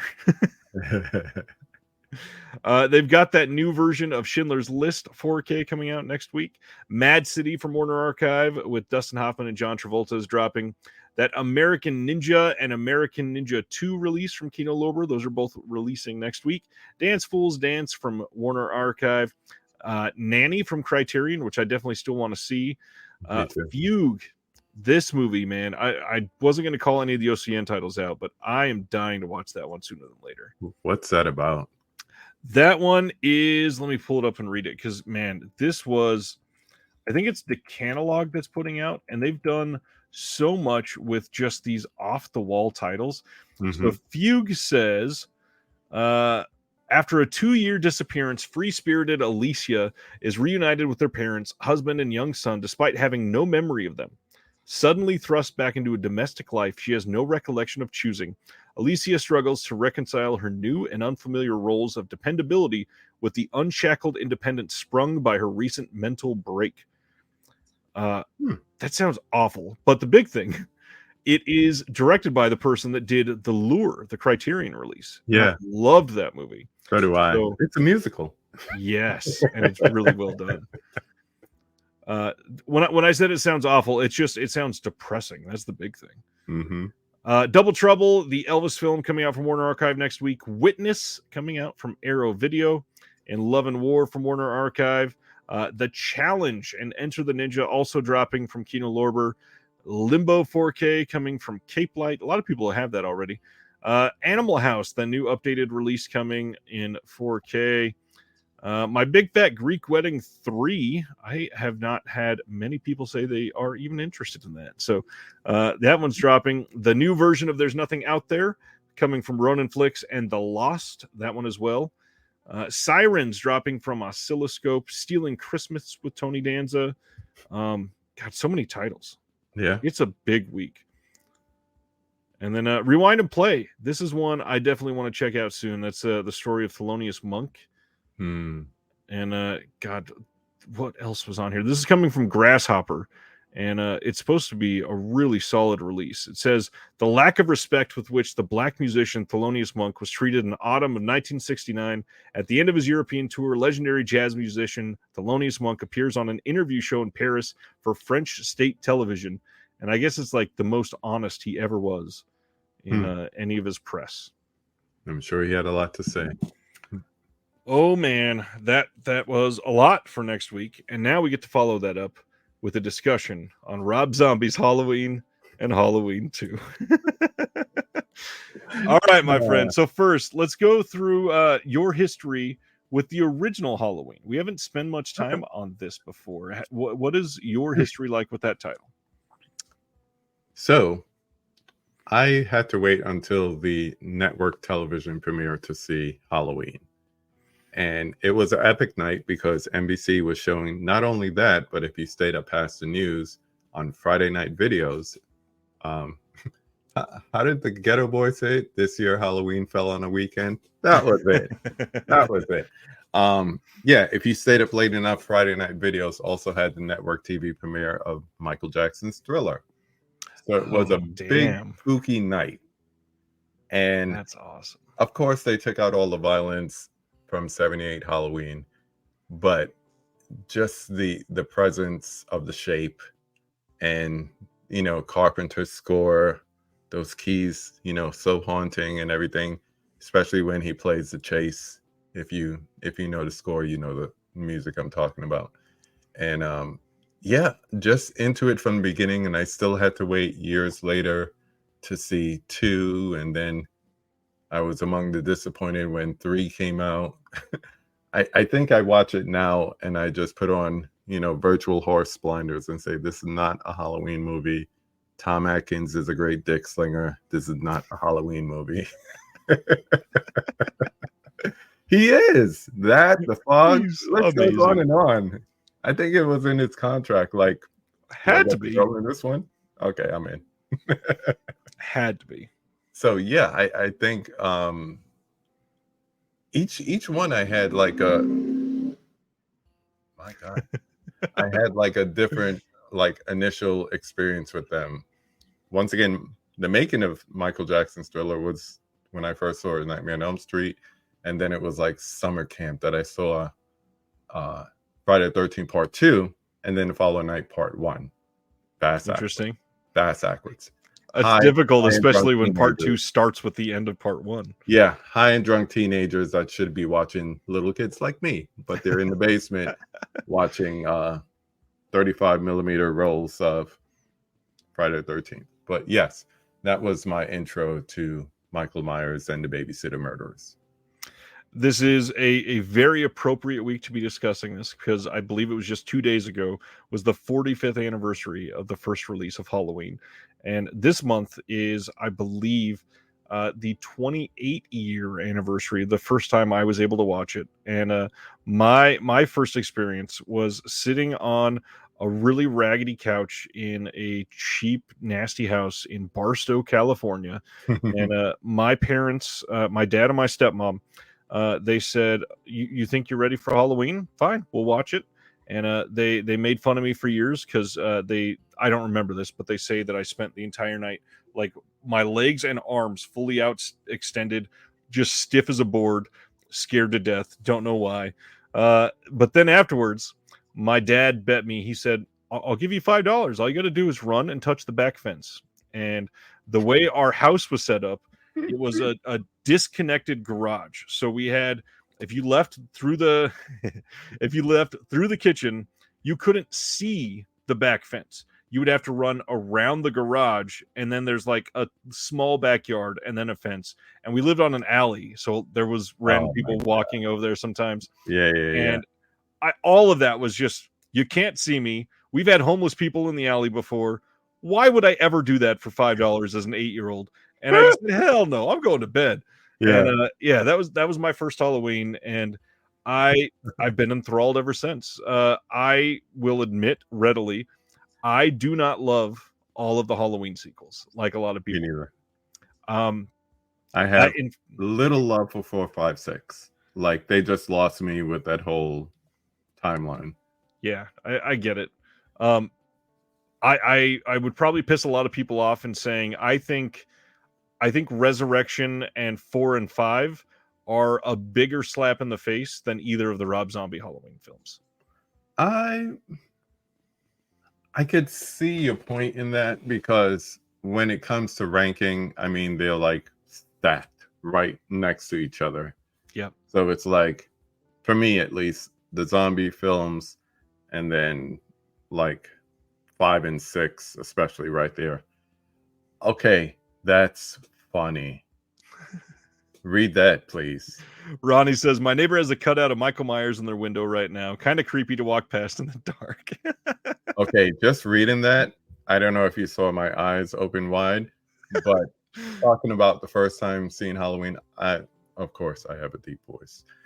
But the other side of that, before puberty, screamed like a little girl in that scene where Jamie Lee's right there in the hallway and the alcove behind is dark, and then all of a sudden you see Michael come to the front.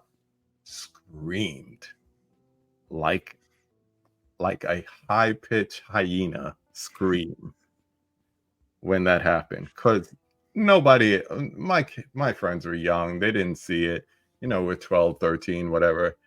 And when that happened, yes. So just reading that line just kind of Well, speaking of that scene, have you watched the 4K yet that Scream Factory did for the first one? Yeah.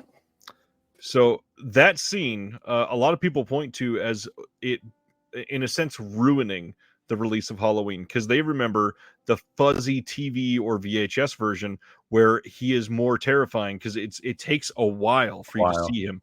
On the 4K, the moment they start the scene, you can see him immediately.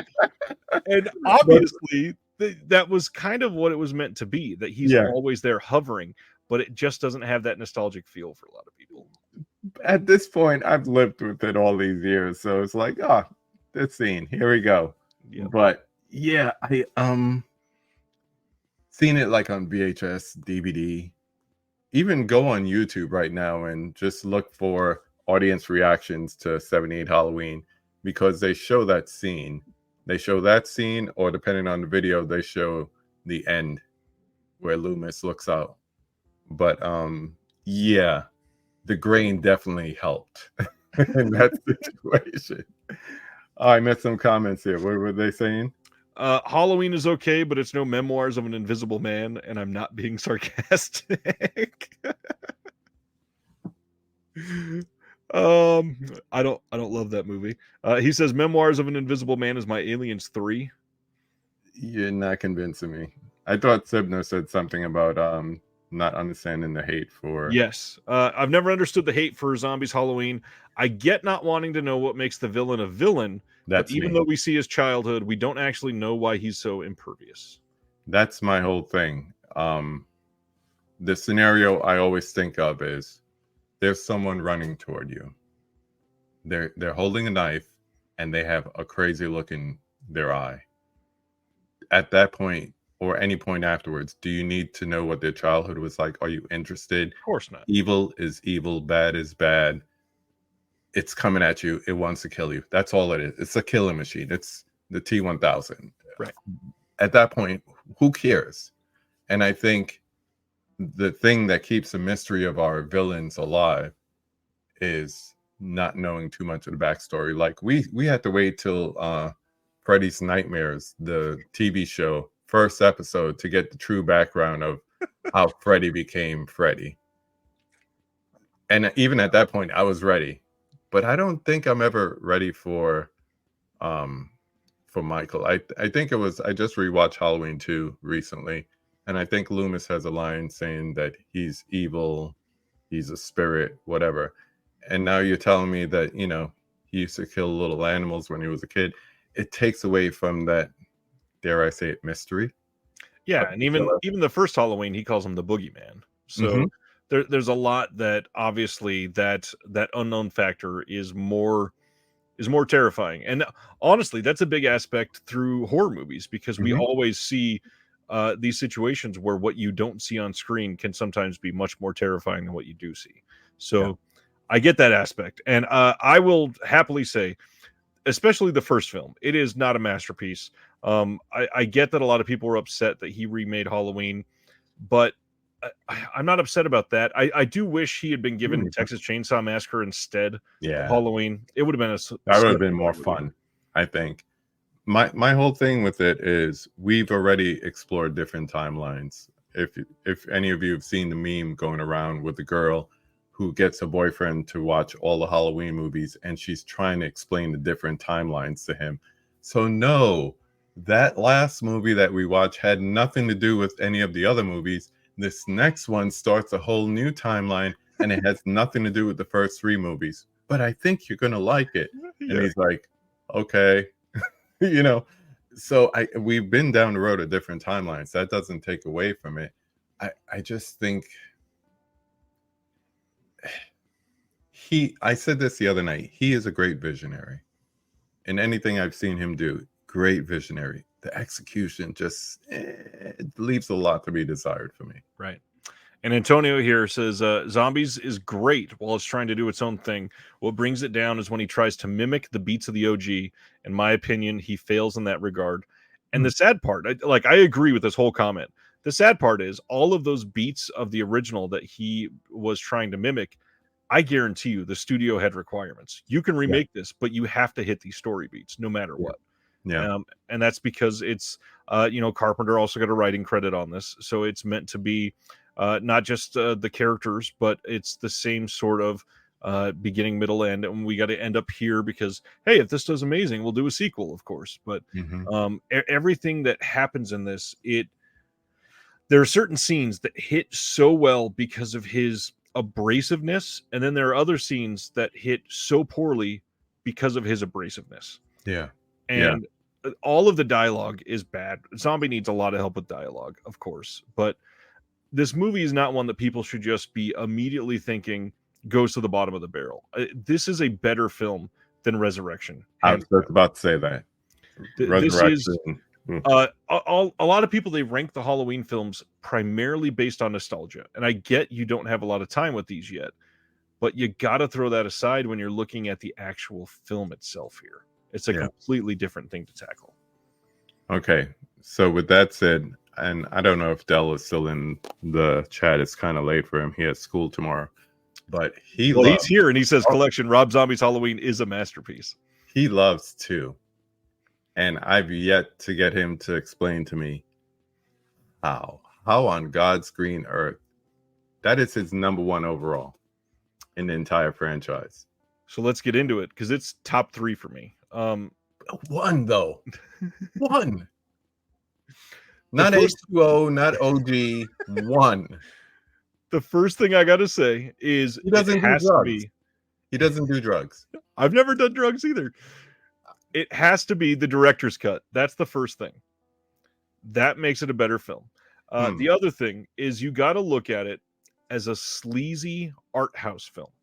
And the moment you do that and you realize that it's somebody's vision of something that means more and has more behind it, yes, the white horse might be off-putting to somebody that's never seen it and is watching this primarily as a fan of the Halloween franchise. It's not great.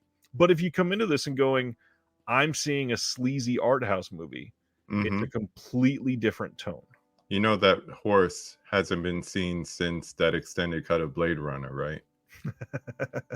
It was the same misunderstood horse. We're like, we didn't get it then, we don't get it now. What the hell? Good point. It's lived a long life. But the whole thing, honestly, and maybe that's it. 1, I've only seen a theatrical. So that's 1. 2, and I was joking with this term before, but in this case, it truly applies. It plays like a fever dream for the most part, outside of the kills and the half attempted plot. Okay, Dell, Ryan, I will watch the director's cut and give it another evaluation. Because I did promise you I would do a rewatch, and I couldn't bring myself to it. Not with 140 movies since August going. Sibner, wowee. I think you just want to fight, honestly. Sibner says, I think Zombies Halloween is far better than H2O Resurrection and the first 2 David Gordon Green requels. I would agree on Resurrection. I would say it's up there with H2O because I got a lot of nostalgia. I love H2O. But Halloween 2018, I think, is an incredible movie. Halloween 2018, The Force Awakens? Yeah.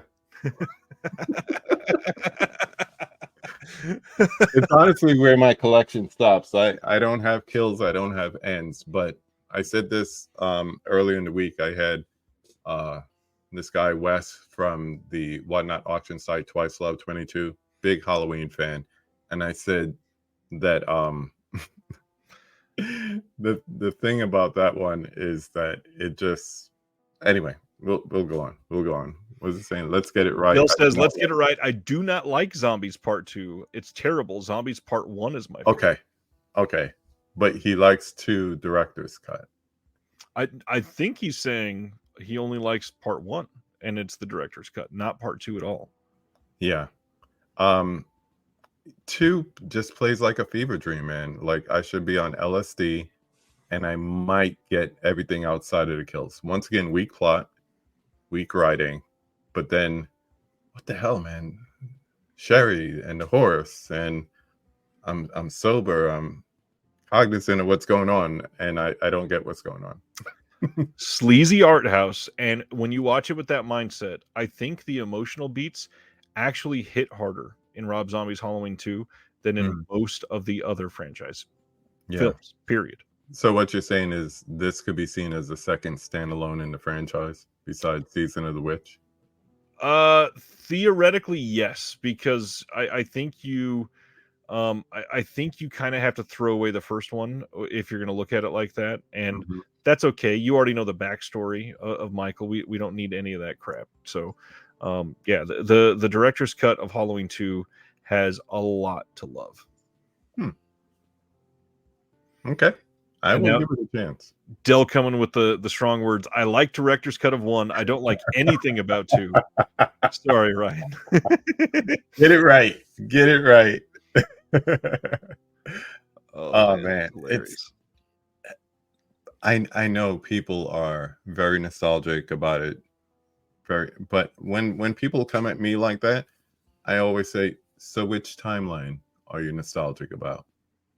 Because one goes with so many different things. It even goes with 2018 and the DGG requels and everything, but so many different timelines. You can't tell me you love all of them, and if it's some, there's going to be some you don't love. So yeah, that's why this, and this is probably a hot take, and I think you kind of alluded to this as well just a few minutes ago. I don't love this franchise. I think there's a lot to hate in this franchise, actually. And to be quite honest, none of the slasher franchises are super strong all the way through, like the main 4. Yeah. They all have their major duds. I will say that David Gordon Green's, I feel like over time, people are going to come back to love those a lot more than they think they did. A lot more. That first movie, go ahead. No, I was just going to say, I think as time goes on, more people will discover that in the same vein as 78 and be like, well, I kind of dug how innovative this one was in referring to the Rob Zombie cuts instead of, if you don't have nostalgia for a certain movie, it has to be really, really good for you to latch on and say, this is an excellent movie. So you might get your classics, whatever it is, your Exorcist. There's people with the 4K coming out now seeing the Exorcist for the first time, or Jaws, or Shining, or whatever the case may be. And those are easy to latch onto. You see the excellence in it. But when you have things that are more nostalgia than excellence, it's very easy for the next generation or 2 generations down, whatever follows Z, and be like, well, I kind of like this one. This one was kind of funky compared to this one that just played like an old movie.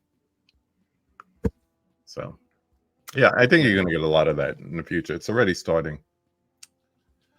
This is true. And, so many people are just against certain aspects about the David Gordon Green films. The first one, I think that I feel like they got a lot of the same sentiment of we don't want to see some of the, not necessarily backstory, but like, we don't want you to flesh out the Michael Myers character at all. And they did a little bit, but that movie's, it's overall like, it's just classic Halloween. It feels very Halloween. That's why I call it The Force Awakens, because it's kind of like what they did with that franchise. And it was like, let's see how nostalgic we could get people for the original. The second one comes and everybody complains about the dialogue, and it's not great, but you got to admit, Halloween Kills has easily some of the best kills in the entire franchise. Some of the best kills from the opening, the fireman, all the way to the best. The playground kills are amazing. But I will say this, I'll watch a movie straight through the first time, and I'm looking for all the cinephile stuff. I'm looking for the acting, the cinematography, the writing, blah blah blah blah. And when they started with the mob mentality, I turned around to my wife and I'm like, "What the fuck am I watching?" And then after that, I was like, but we waited. We knew something was happening with the firemen since we saw the trailer. Yep. Because they're like, no, don't go in the house, whatever. So we knew it was going to be something with that. So there was an anticipation. And then I watched it again. I was like, wait a minute. These are really good. You don't want to watch a movie just for the carnage. But in this case, yeah, it is. It is a fun movie around that. But the writing, ugh. And I think they try to recapture some of Halloween too. It's like, let's put Jamie Lee in a hospital bed, but this time make it different. And I think that not necessarily mimicking the first couple, but I think I've said it recently on this channel. I think the biggest failure with the David Gordon Green trilogy is they announced it as a trilogy. Announce a film. If it, even if you plan a sequel, don't tell anybody.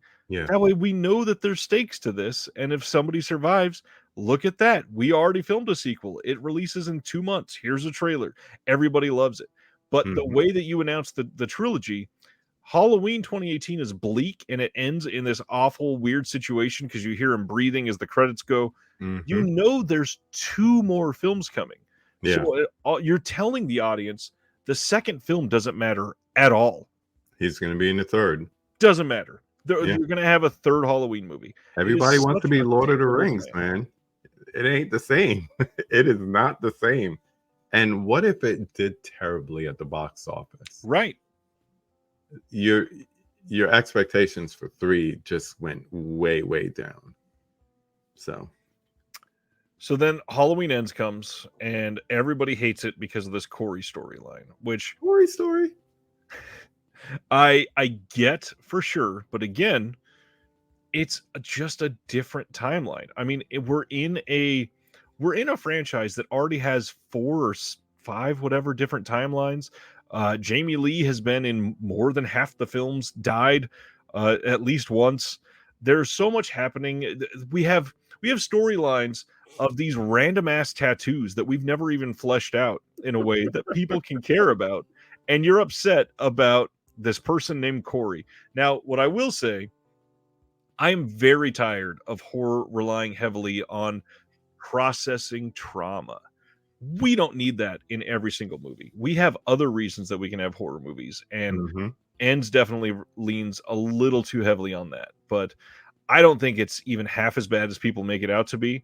And I think the important thing is people watched it expecting a full bore Halloween film. Yeah. If you watch it a second time, go into it knowing this is going to be different. It's a much better movie. Yeah. 2 things for me with that is that the marketing just made it Laurie versus Michael, final battle. Even the way physical media will tell you, collectors, the way they put them back to back kind of thing. And then we didn't get that. We got this other dude and we got this transfer of evil and all that, which would have been great to set up for whatever comes after Michael. Right. But the other thing is, and I think I've spoken to you, I've definitely spoken about it on my channel, is that was talking about it after I saw it for the first time. And someone said, well, what if you approach it like you were basically seeing a visual version of her book? Because there's a couple of times in the movie where she just shows up and it's like, how the hell you get here so fast? Right. Like by the radio station. Like, how you get there? Why are you just standing there? You're looking like a creep. But the whole thing about it is if you do it like a retelling from the book, you're like, huh, okay, that makes more sense. And having a character like Corey up front kind of establishes like this could go somewhere else. It doesn't, but it could. It gives you that that thing.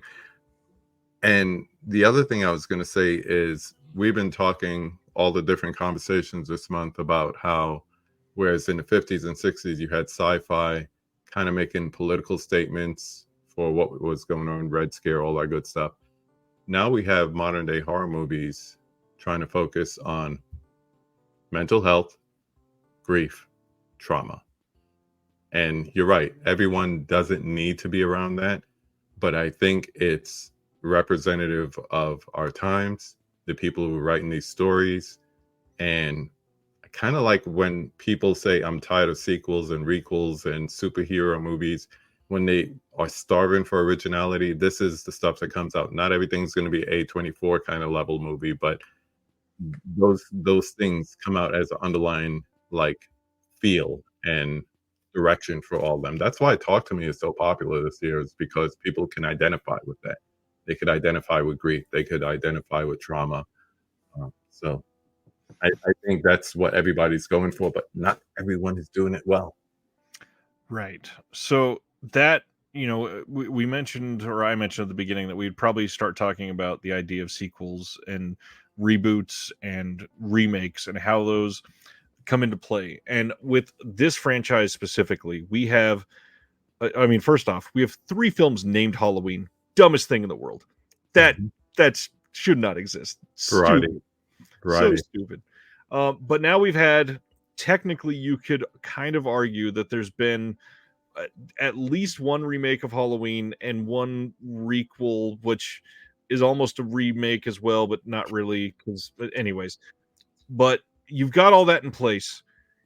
Times have changed so much from 1978 to 2008 or whatever it was when Zombies first one came out, to 2018 when David Gordon Green's came out. Remakes and horror. They are, to say they're hit or miss is to be kind. There are quite a few that are damn good. This is probably a good time to list a handful of that each of us appreciate. I will say Texas Chainsaw Massacre 2003 is one of my favorites. The Hills Have Eyes is a masterpiece.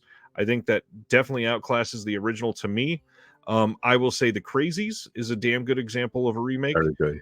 And there's probably a couple more, but those are easily my tops. Any that I missed that you want to throw out there? Well, we've established this month it's more of a remix than a remake. Zack Snyder's Dawn of the Dead. Yep. I mentioned it earlier. We spoke about it briefly, but Maniac 2012 with Elijah Wood. I think everything about that is just, it's, we talk about if you're going to remake a movie, don't make it exactly the same. Yeah, that one got the assignment for sure. You see, the problem is, like you said, hit or miss. It's the perfect thing, because for each one of those, you get a fire starter, or you get something that's lukewarm, like Carrie. So it's very hard. And I didn't say that just because the poster's there, but it's more because you spoke about it last night on Hall of Fame. Yeah. And that's where I think I really want to hit this, because there are, first off, we got to be brutally honest with the fan base. The horror fan base as a whole is entitled beyond belief. Everything that people view some of these, they act like they are owed something. And I'm not saying that's always off base, but in certain cases, it's not necessarily that way. One thing that I do want to say is a lot of these modern filmmakers that are like Firestarter, there was a couple situations where the director did not react super positively to some of the criticism, if I remember right. Said some things on Twitter like, I tried my best or whatever. But the big thing is, you know that you're making something that has nostalgia attached to it. And one of the things that you're hoping for is to cash in on people that loved that original thing. Now, if you have a super positive response and people love it, you are going to ride that to the bank and be super thrilled with it. If people are not happy with it, you don't have the right immediately to say, nope. We're a completely different thing. You just separate it from the original. It's a good movie on its own. Sometimes I think you just have to accept it as, no, they just got love for the original, and whatever you do is going to be terrible. So, right. 1960, Psycho. Don't remake a classic like that. Don't you have the audacity to try to do it shot for shot, because whatever you do will be different and it will be terrible. The end, period. End of story. Yeah. Now, then we have certain times like Funny Games where the director decides to remake his own, and it works. They're both great. So I understand it. So it works. But in all these situations, the people associated with the film itself need to understand it is going to raise a different level of accountability. Yeah. with the fan base, you also got to give it some grace because it's not necessarily attached to that first film, other than a monetary underpinning that the studios are hoping for. And that's all it is nowadays, because any of these remakes, it's a studio behind it. It's not something that's some indie that's picking this up at all. Yeah. And, I mentioned earlier, speaking to Jill earlier today, and we even mentioned it kind of here, I'd rather get the opinion of a fellow filmmaker, another filmmaker, about like a remake or whatever, than to get a general populist type of an opinion, because you don't understand, these people are holding your money in their hands. And if they say, like you're saying, you got to do these beats from the original, or you have to pay homage in this way or another, and this is coming from a Fredhead, I really think the remake of A Nightmare on Elm Street could have been a whole lot better. But I think they were just so tied into the things that they had to mimic from the first movie. While they were trying to be wildly different and original with it. And I think it just took a movie that had a chance and just made it up. But at the same time, once again, we have young fans. I had a young lady reach out to me the other day and said that she loved the remake much more than the original. And I wanted to curse her out, but then I said, okay, tell me why. Because, I can't be a gatekeeper. I can't get defensive. My nostalgia, I can't give that to her and say, here, this is why. You weren't a thought in your mama's head in 1984. So how can I give you that feeling? It's true. And there are a lot of these remakes that are bad.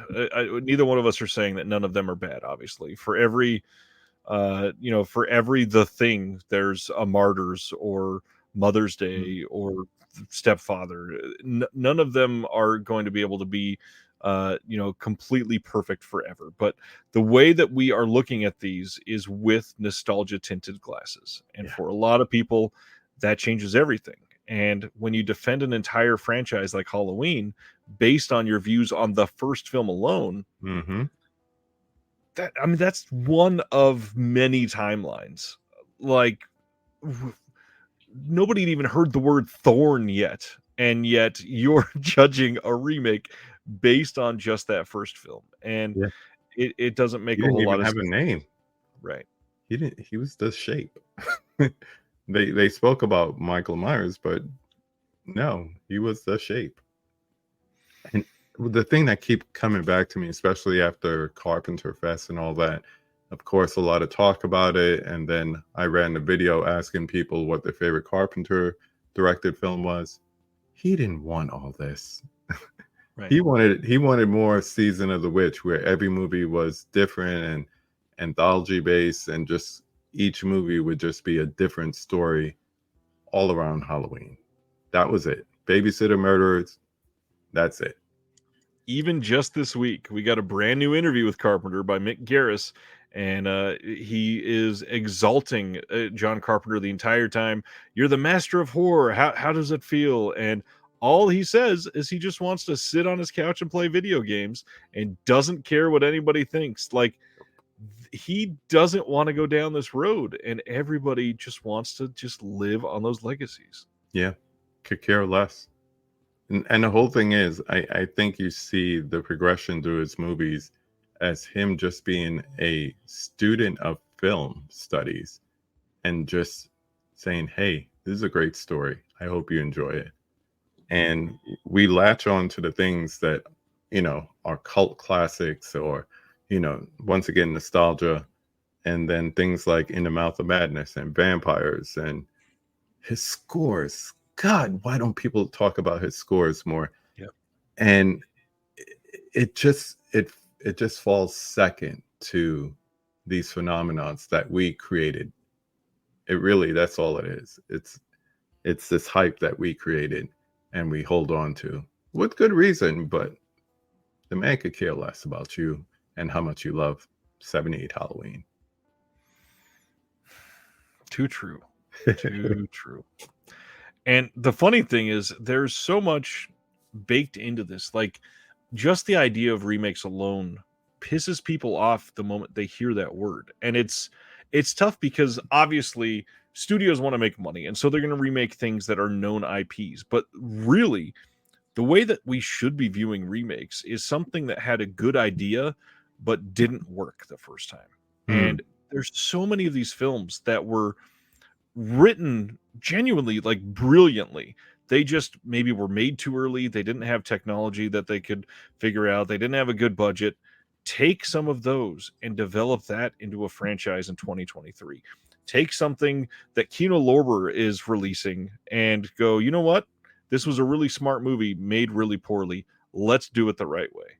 And 50 years later, put some money behind that. I really wish we could somehow get that done, but the studios will never live for that. I'll append to that and say it's also great to introduce it to new generations, like Invasion of the Body Snatchers, the one that came out in the 50s, before my time. So when there's not that deep nostalgia for it. I liked it, used to watch it on TV. That's about it. So when I finally saw 78, or was that the year? Invasion of the Body 78? It showed as a much stronger movie to me because I didn't have that attachment to the first one. Same general concepts, but different enough to be its own movie. Leonard Nimoy. What else do I have to say? So I think that's where you can introduce it, whereas the older movie might be out of date, technologies, a little too archaic for most modern audiences. Right. So then you could say, well, here's this great story, brought it up to today's standards. With today's actors, with today's creature effects, with up and coming actors, not just Nimoy, but Jeff Goldblum in a super weird Goldblum character. And it's a masterpiece. I mean, everything about that movie is made so well, and especially Sutherland, like at the height of his absolute best and delivering that. Man, that movie. His name, and I just got chills down my legs. Right? There's so much that he did just perfectly. Yeah. But think about the people who grew up with that in the 50s. It's not as manic as, fans. As Prince once said, fans is short for fanatic. That's why he had friends, not fans. But imagine the people back then, and then they got to 78. They're in their late 30s, 40s, or older, and they're getting their old man curmudgeon on, and now here's this new Fandango, 78 version of their old movie they loved as a teenager and took Mary Sue to the drive-in to see. They probably had the same reaction. We just got Twitter now. This is true. We got Twitter fingers now. That's the only difference. Well, I got to ask now, what are a couple movies you're dying to see remade? That's a good question. Mine are like things that people would be like, huh? I'd love to see a modern version of The Wraith. I love that movie. And I think certain concepts from it, including the car, would be really, really nice to see in a modern day example. Keep it low on the CGI. That's a good one too. Christine. Absolutely. Yeah. I would like to see, it's a classic, but the writing, okay. And just imagine that. What would be the car that they would use? They wouldn't go back to the 50s. They'd probably go back to the 80s. So what would it be, like a Grand National, a Trans Am, maybe T-Bird or something like that? Yeah, I could see a Trans Am. Yeah, and then just play nothing but an 80s soundtrack. Yeah, that'd be dope. I'd like that. It's hard to say because once again you're falling into the same thing where it's like people will be gatekeepers. Even now, physical media collectors love the 80s movies, and they'll be gatekeepers. Right. Oh, great. Yeah. PT Cruiser. No, at all. Remake the car. Yeah, there you go. I just saw the trailer for that when I went to see Christine. They showed it before. You know how Screenland is with the trailers. Yeah. And yeah, just remake the car, but then we'll get copycats with people like taking their Teslas and just running people over, self-driving Teslas. The car, I don't know, have you ever seen? The car's great. Yeah. That aim lower. You're funny. My big one. You're on here. My big one, I want to see another adaptation. I guess it won't really be a remake, just another adaptation. I'm tired of zombies. I've mentioned this so many times this year. I want us to get into another vampire cycle. It's always either vampires or zombies. Give me another Dracula adaptation. Not necessarily a remake of the original, but do something that tells that storyline in an interesting and new way that is actually terrifying. How about a sequel to Last Voyage of Demeter where you see him now in London? Make it good, yeah. Make it better. Yeah, I'm into that. Anything that strikes up more vampire love for sure. Yeah, that'd be cool. Gosh, there's a few I could easily see. If I'm going cheesy, and like what I just said, that was an interesting idea done poorly. For ones that everybody, if you collect Vinegar Syndrome, you'd recognize. I love the movie Demon Wind. It's not a good movie. If you took that and remade it today with better, prosthetics and all of that, that movie could be so much better in 2023. I don't know why. I just thought of two remakes that I've seen like within the last couple of years, and they both have Colin Farrell in it. Fright Night and Total Recall. They're both not terrible. Just more potential. Yeah. More potential. New Dracula graphic novel on Kickstarter. And then Craig also says we never got great werewolf and mummy movies. That is for sure. Yeah. Loki got a few good Invisible Man movies. We were talking about that the other night. Hollow Man, and then the one with Elizabeth Moss. Original, but still paid some kind of, there was still some type of nuance to it that remind you of the original. With updated technology and some incredible scenes. I mean, I still think that restaurant scene is going to go down as one of the best kills of the 21st century. Yep. Easily. Well, this has been an astonishing conversation on remakes, and we started with Rob Zombie. I think we spent more time on David Gordon Green, and now we're here. He's more guilty. Yeah. I think most people would agree nowadays. Well, anything else on remakes you want to throw out there? Should we call it a night, my friend? Be original. That's my final words on it. Be original. Yeah. So we don't have to be fake ass gatekeepers about stuff that we used to love. Ain't that the truth? Well, I mean, no better time than the present to say if you love conversations like this and you want to have a whole lot more, come join the Patreon. Come have discussions like this every single day in the Discord. We had a lot of discourse even today. Appreciate you all. And next Thursday, going to be a good night. We got Dr. Dodson coming back. Lots to talk about. KB, you're amazing for stepping in and doing this last minute. Thanks again for all of this. Anytime, my friend. Anytime. The moment you see Killers of the Flower Moon, please let me know. Will do. All right, everybody. We'll see you next Thursday. Have a good week. Stay safe. We'll see you next time. Go watch a movie.